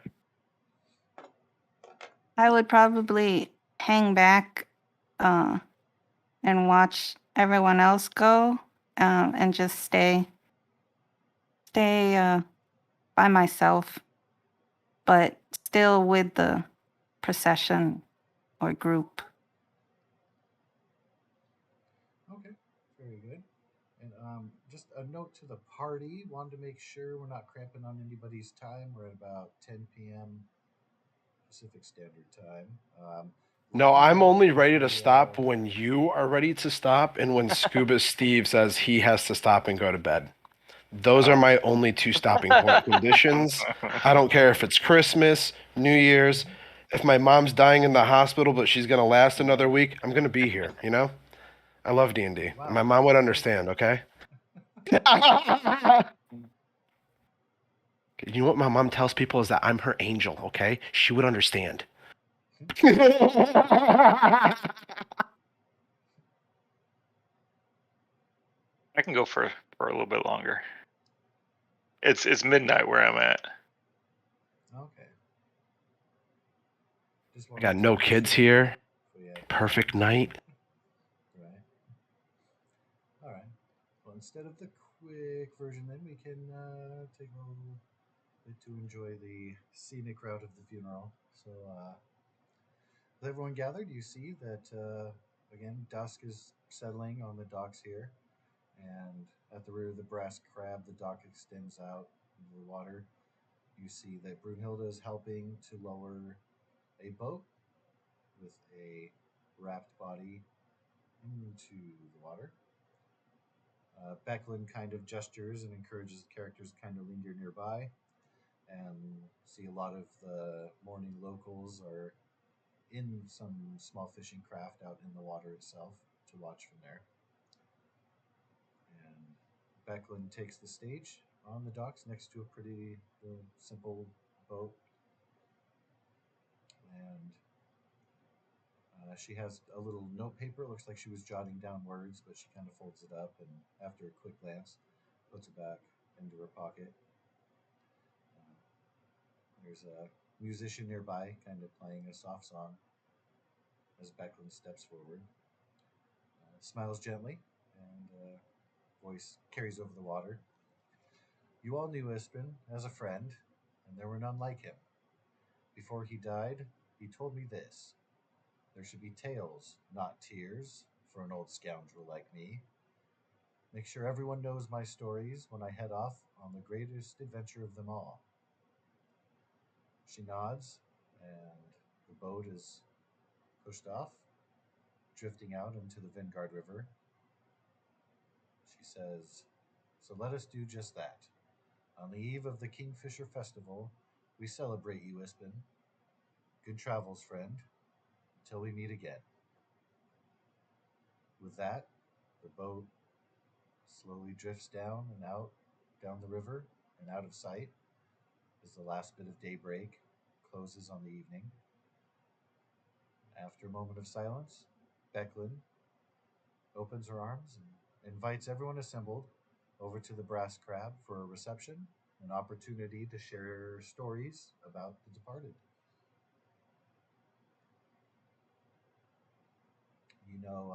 There's going to be plenty of finger food, as discussed, bread, cheese, local ale.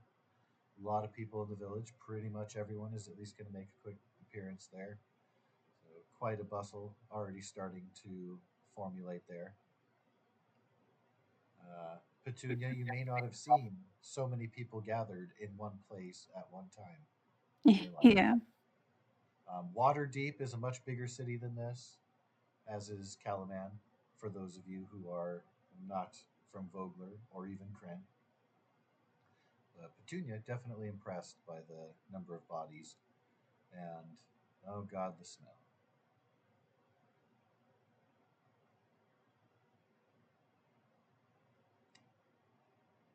So, everybody is invited back to the Brass Crab. Pretty tight quarters there.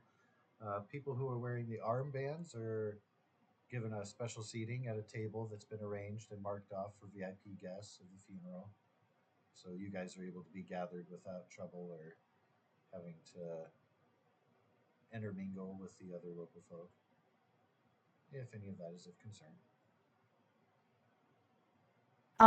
I would want to wait until everyone leaves the docks, and then I'd want to transform into a wolf and howl at the moon for Ispin. Ah, that is a very cool gesture. And because everyone is kind of taking a quiet moment in the walk back, there's not a lot of chatter or small chat. Everybody would hear, not seeing the source, but definitely hear the howl and somehow kind of feel and know the intent that even the creatures of the wild share a moment of mourning for a widely known and respected adventurer.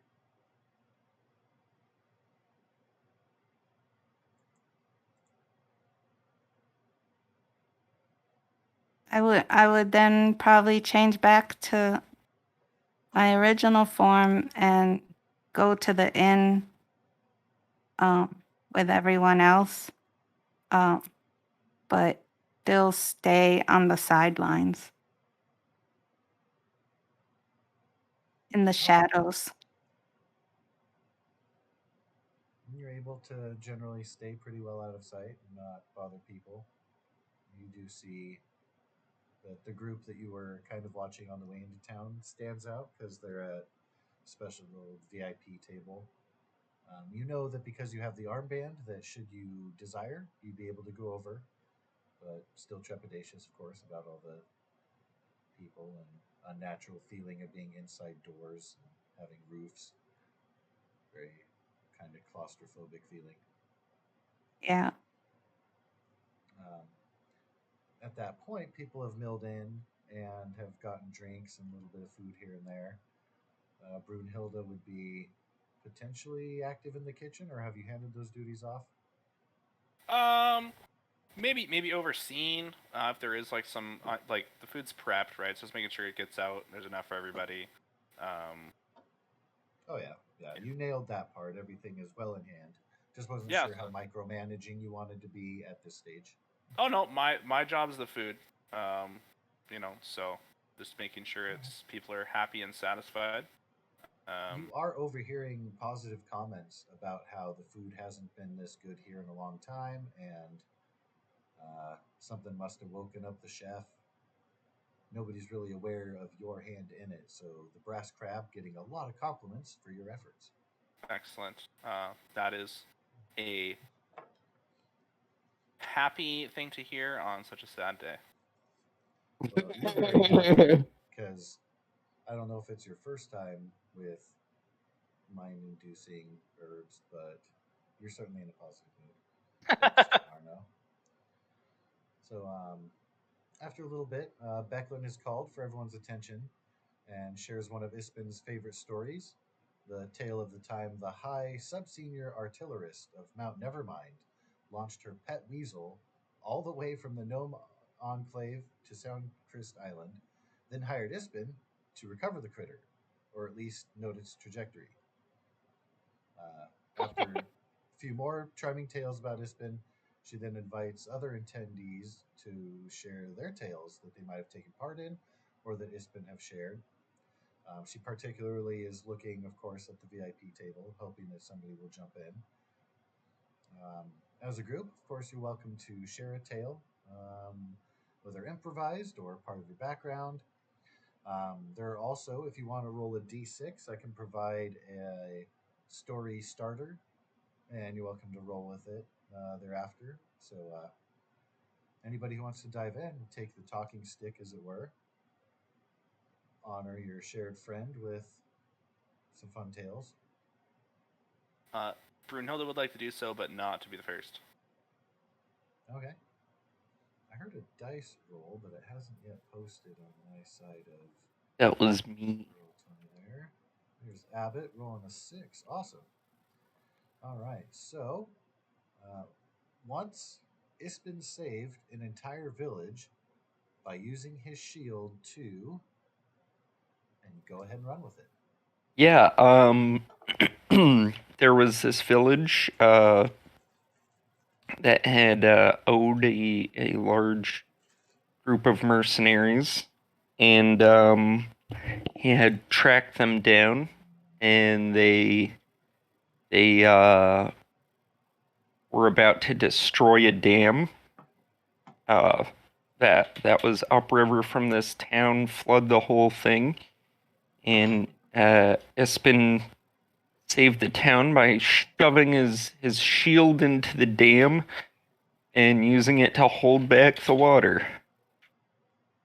Oh, wow. Awesome.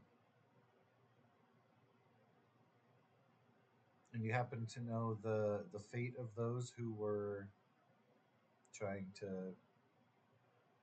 mess around with the dam and such? They were tied in one of those big comic book type bundles, like all of them backs toward each other, 20 foot of rope just lashed around all of them. Right. Left for the guards. Excellent. They're not quite sure how he did that 1v8 by himself, but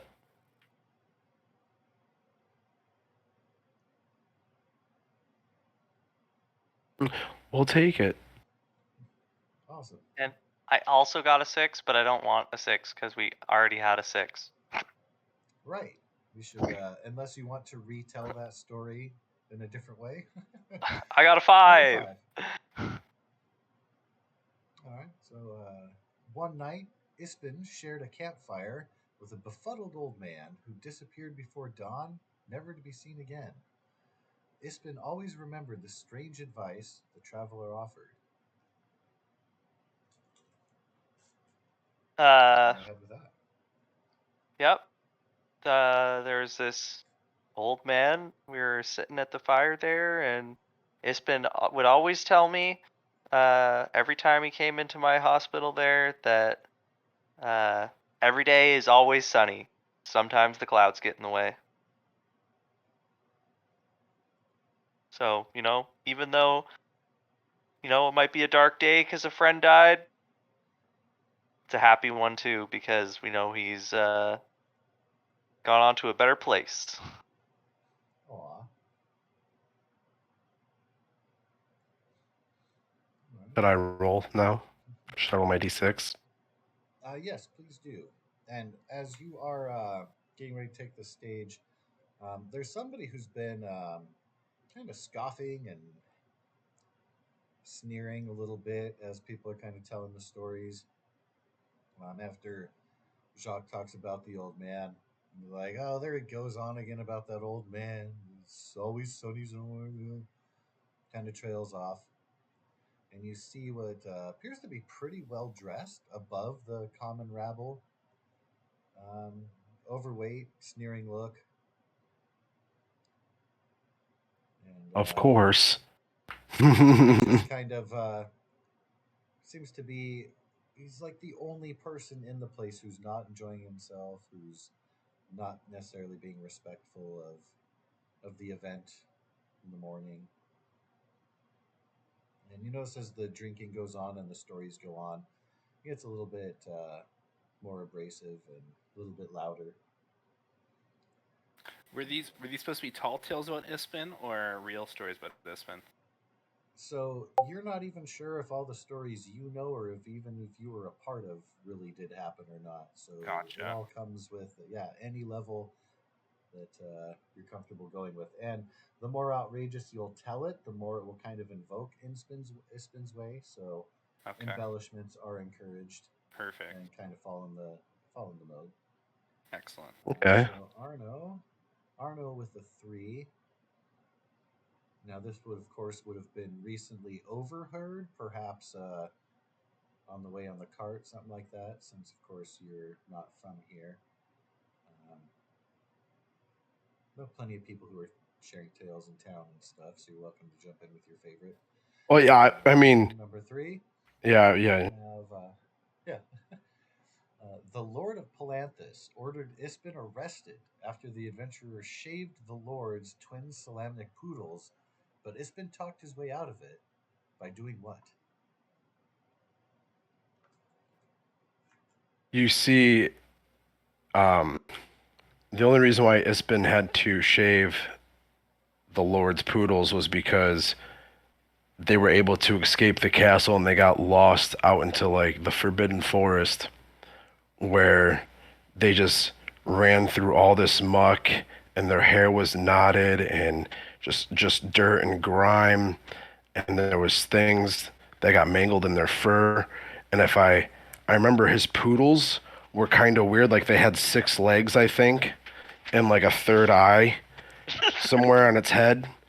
And it was really important to him, to make sure that the dogs were taken care of. So like he just stumbled upon them out in the forest and took it upon himself to rescue them and bring him back to his place to take care of them and nurture them and bring them back to a healthy weight. And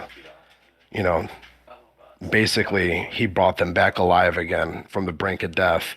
And by the time he found out that they were the Lord's dogs, he's already shaved them and cleaned them up and nursed them and all this other stuff. So it's the only reason really why he actually didn't just avoid punishment, but avoided execution. That's the end of my story.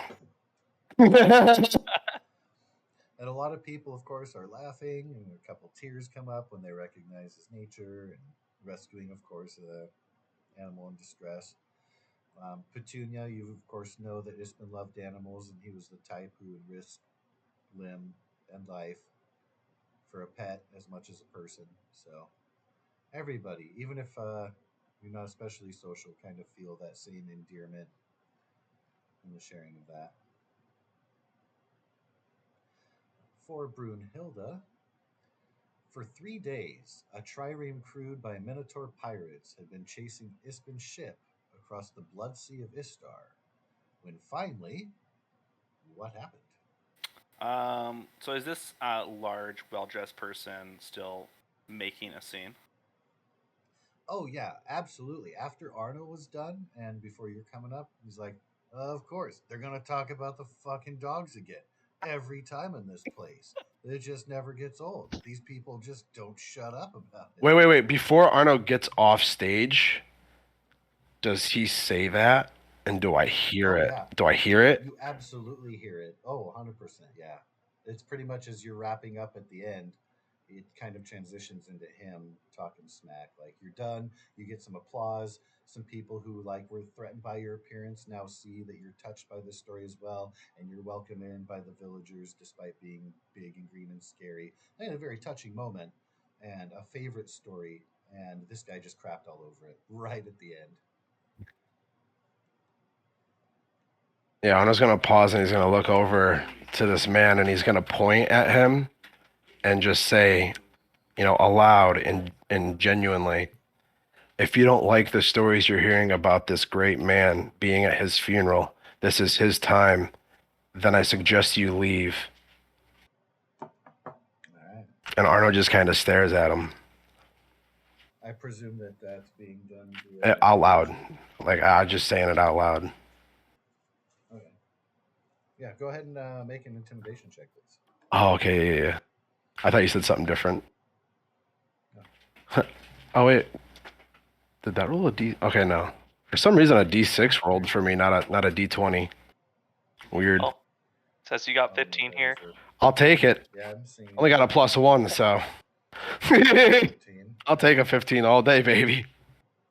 All right. So you see, he's kind of turned to the side and talking to other people who've unfortunately made eye contact.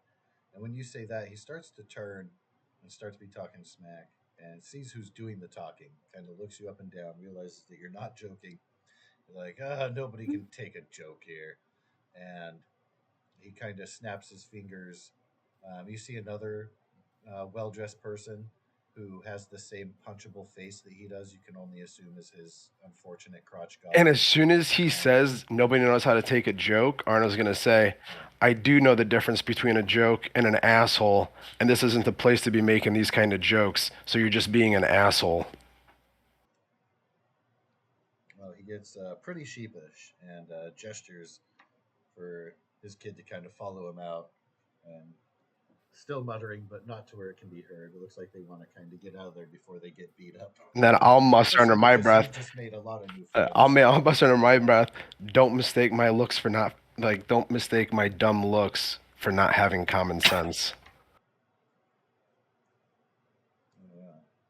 There's a couple of local marriage age farm maidens who are quite impressed with your display and how you solved Let's that go. being strong but weren't excessive. You didn't chase after him. You didn't have to prove anything. You're just like, no, that shit's not going to stand.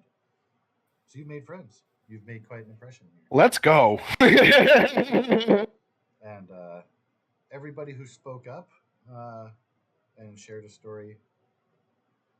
I think Kelp is the only one who did not. I think Brunhilde was gonna, and then Petunia. you rolled a 1. Yeah, we do have a roll there from Brunhilde. There's something about a trireme being chased by some pirates, and how did he stop these pirates from chasing him? Yeah. So before coming to stage, of course, you see Orno deal with a heckler in the crowd who's run off, and nobody seems sad that they're gone. Seems like they're kind of used to that being kind of a local pompous douche. Perfect. So Brunhilde is going to maybe step up on top of a table, being a short, statured person that she is, and swing her pan around because she was People are already cheering. she was going to deal with the heckler, but it has been dealt with. And tell the valiant tale of Ispin Greenshield lashing together 2 whales, not unlike the ones that just left, and charging them back into the trireme and sinking it single-handedly. Nice. All right. Minotaur Pirates, done in by Ispin's great friendship with even the sea creatures. Yeah. Maybe they weren't quite as large as the ones that just left, but close. Petunia, you've had kind of an example of what you feared humans to kind of be the worst example of, those really crappy people. But this village seems nice because they don't embrace that behavior, so that's kind of uplifting. And then hearing about Ispin using animals to take out bad guys, just another warming thing. You're starting to see that Ispin really was the person that you knew to everyone. A nice little happy glow for you. Yeah.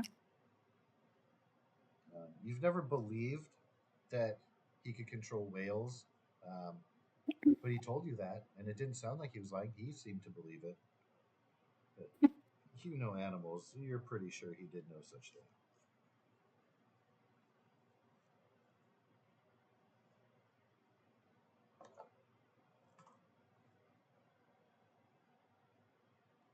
So that tale being told, did Petunia or Kelp want to take the stage themselves? No. I'm good. Didn't think so, but thought I'd Sure. All right. So those who have taken the stage will have 1 inspiration for anything that they do during your time in Vogler. You can save that overnight as necessary between sessions. Abbott, for going first, you will get 2. We just I'm not sure if you run it like this, but we have it or like how we ran it was every session at the start of the session everyone starts with inspiration, and it's kind of like an incentive to spend it because you get it back at the start of your next session. And Right.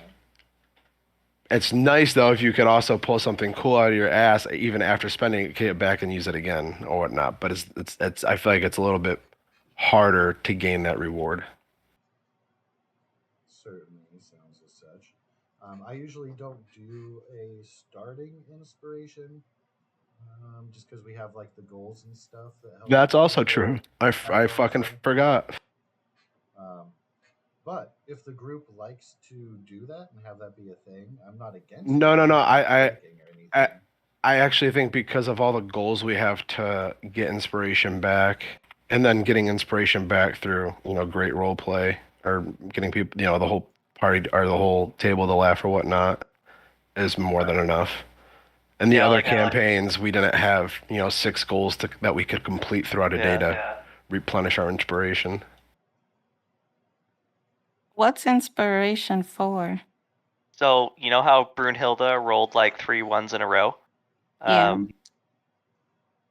So if you roll bad or not good enough, you can use your inspiration to re-roll that dice. Oh, okay. So it's kind of like your character like has like a flash of like insight or quote unquote inspiration, and they get to like in the moment redo the thing right before it finishes. Okay.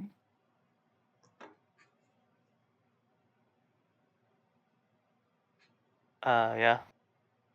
I'm fairly positive this session I've passively gained inspiration. Like, I think I have like 2 this session that I gained. So I think the way we're doing inspiration is pretty good. Yeah, that's fine. Panda Man also just showed up to my house, so once you guys hear him? He's Uh-oh. He's like about 4 hours late. he just got out of work. He works at Domino's. Well, we are getting pretty close here to kind of a wrap up point because Yeah. Well, given time and place, he we're in a good he place as the night's close. after I can certainly stay up if you wanted to work on his character. yeah well yeah Josh 1.0 is leaving because he's got to work at like 6 in the morning. So Panda's gonna use my other PC to finish up his character and just sit here and bullshit and chill in Discord with us. Anyone who is staying awake and wants to hang out and just bullshit some D&D. Yeah, I can hang out for a bit after. Definitely want to get details on I was the also stuff. I was also asking Scuba Steve and Levi. I was gonna tell them about how I'm trying to make Arno's blade magical and have them help me build upon my idea to make it better. So we'll probably be talking about that as well. Also, I wrote a little funny in the Tales of Arno and his friends. Every week I'm gonna write something like that. And that's his little journal.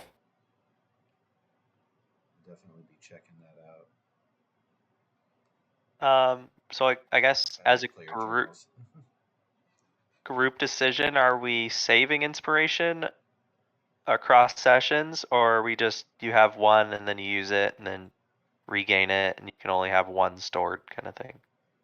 No, I think we can get multiple, like we can, if we complete multiple goals, I believe from my understanding is we get fucking inspiration back. Right, I but what I'm saying is like if you have one inspiration, can you get two? Or do you have to No. use the one before you get another one? I Yes. would say you can store them, and yes, Really? you can have multiples. Yeah. Dude, I okay. was making a special case because you guys did the sharing with the funeral. That's why I made sure to mention that it's while you're in Vogler. Yeah. So you won't be able to store it indefinitely. As soon as you leave the village, then that would go away. So you'd want to use it before then. That's kind of an incentive there. And I wanted to give Abbott too, just because they jumped in and volunteered to be the first speaker. So that's always a tough crowd. That's true. I like the way you're doing it. So yeah, it sounds good. It's you can stack if DM specifies you can stack them. Yeah. And like you said with the goals, if you get multiple goals done, I'd hate for that to be wasted. Yeah. So Just use them. And- Just make sure you use them.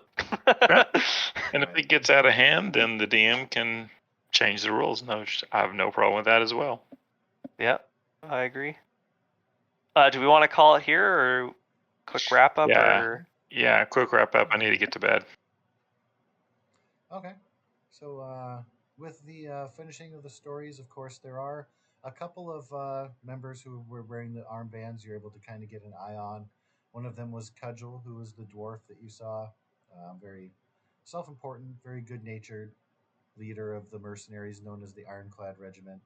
And likes to talk about how they're training the local militia up, looking forward to the events of the next day. You see a couple that are clearly wearing the armbands, but haven't made introductions, haven't made any kind of speeches or anything. One being a young halfling woman, and the other being a blue skinned Sylvanesti elf. Both of them are kind of avoiding the crowd, avoiding contact, but clearly there to pay their respects. Um, Without any interruption or interaction there, things start to wind down, and people are starting to leave after the stories and everything. Have had a good time. No fights broke out or anything. A good event. And Becklin, on her way out, thanks you again for coming and says that she's looking forward to seeing you all in the morning. And she takes her leave. So you guys are mostly left here at the end as their owner Yalom is starting to clean up. A side note for Brunhilde, you have seen or heard no word as to the other cook person. They have completely disappeared, as far as you know. I don't know anything about that other cook person. Fair enough. I would like to just pop into the kitchen, I guess if things are winding down, and toss that boot into a fire. You are certainly able to do so. Um, Do you have any special words or anything ceremonious yeah, to do? I Or would do you also just like kind to of want to? kind of pull up my cookbook and just smell this burning dead person leather boot coming out of the fire here, and just remark to It's myself that surprisingly not the worst thing to come out of this kitchen today, but you know that. yeah, a perfect recipe in equal measure. The sweetest smell of retribution, balanced to perfection in exact measure. And I'm going to draw a line through Ispin's entry in my cookbook of revenge. There's a great sense of relief you feel. Something washes over you. You feel very content. Different stages of the funeral, you've seen people kind of let it go and be good with Ispin's passing, and this is your moment. Perfect. Yeah, and it's not often you actually get to cross a name out of the book. Closure, always definitely a good feeling. It is. I'm hoping I can cross the cook of the brass crab out here fairly soon as well. So.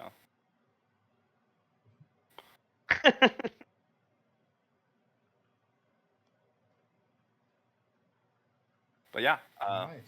that is all that Brunhilde wishes to accomplish this day. Mhm. Any last minute preparations from anyone else as things are winding down and everybody's kind of getting ready for going home or bedtime? Yep, I think it's bedtime. Sounds good. Petunia would want to try a room since she hasn't slept in a bed in many decades. Okay. You are able to find the proprietor comes over, has a wash rag, is grabbing a couple glasses and plates off of the table in front of you. Again, you're kind of staying on the outskirts of things and away from people. But she does see the armband and gives you a nod of acknowledgement if you'd like to inquire about that. Yeah.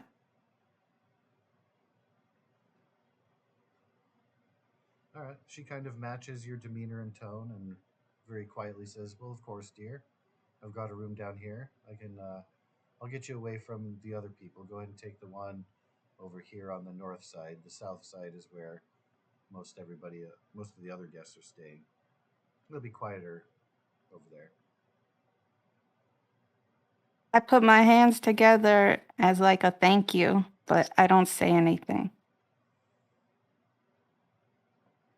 She smiles and nods and asks if you'd like anything delivered to your room. I shake my head. No.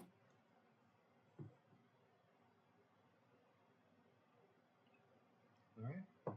You are now the proud temporary owner of one room at the Brass Crab, located on the north side. You don't know what to expect, but the bed looks inviting, and there's plenty of room to hold the little things you keep on you, because I presume you travel light, being Yeah. outdoorsy and nomadic, if you will. Pouch or two. Sorry? A pouch or two on my waists. Okay. Definitely more than any amount of room that you would possibly need there. Yeah. Is Connor still here or no? He left. I'm about to leave as soon as we're. Did you? I wasn't sure if you could invite Hello. Ben Sorrentino to your D&D Beyond thing so he could make a character or whatnot. That I would sent an be. invite on Discord. Oh, that would be Yeah. okay. That's Josh 2's job. He's Which has been done. he's Yeah. just using Panda Man can hear everything we're saying too. He's on Okay. Zombie Big's Hello. Discord. Yeah. Hello. Okay, word. Yeah. Howdy, howdy. Yeah, Josh 2 has made the campaign, and I've just allowed access of all my books to the campaign. Hell yeah. So, are we gonna call it there? Yeah, I figured that's probably where we were calling Yeah, it. Yeah. everyone goes to sleep. Yeah. Yep. Get yourselves yet another long rest. Excellent. All right, well, I need to get up early tomorrow, so I will catch you all later. All right. Me too. All right. Have a great evening. Let it be known, this session's kind of the calm before the storm. Things. Yo, Levi, are you sticking around for a little while? Start hitting you. I am not, but I can definitely chat tomorrow. Okay. Yeah. Sorry, I got No, you're good. You're good. meetings and stuff starting at 8 tomorrow. So. All right. Thank Good you night, for everybody. letting me join. Yeah, no No problem. worries. Yeah. Absolutely. And thanks, Josh, too, for running the game today. It was great. Yeah. Thank you. Absolutely. Yeah, Good night, everybody. tonight was fun. Oh, Even with no combat, I had a lot of fun tonight. Yeah, I agree. It absolutely. was It's pretty probably good. one of the best sessions. Even like if I was doing think of all of Arctic sessions, I don't think I've had a session this fun since Rime of the Frost Maiden. Yeah, Aw. yeah. Well, I think I racked up a kill on accident, but Yo, I'm so like Arno doesn't know that you did that to that dude, and he doesn't know that you used the berries that he brought back, thinking he did something good, realizing that they were berries that no one could use, but you found a way to make use of them. So once he finds out, he's just gonna be like a proud puppy. excellent. Well, I'll catch you guys later. All right. Yeah, sounds good. I'm out here. All Thank right. you guys. Have a great evening. Have a good night, you Have a guys. good one. So is it just me, Dooney, and Ben then just chill, and Josh 2.0, just us four? Yeah. Okay. All right, me and Levi are gonna hang out tomorrow and talk. I'm excited.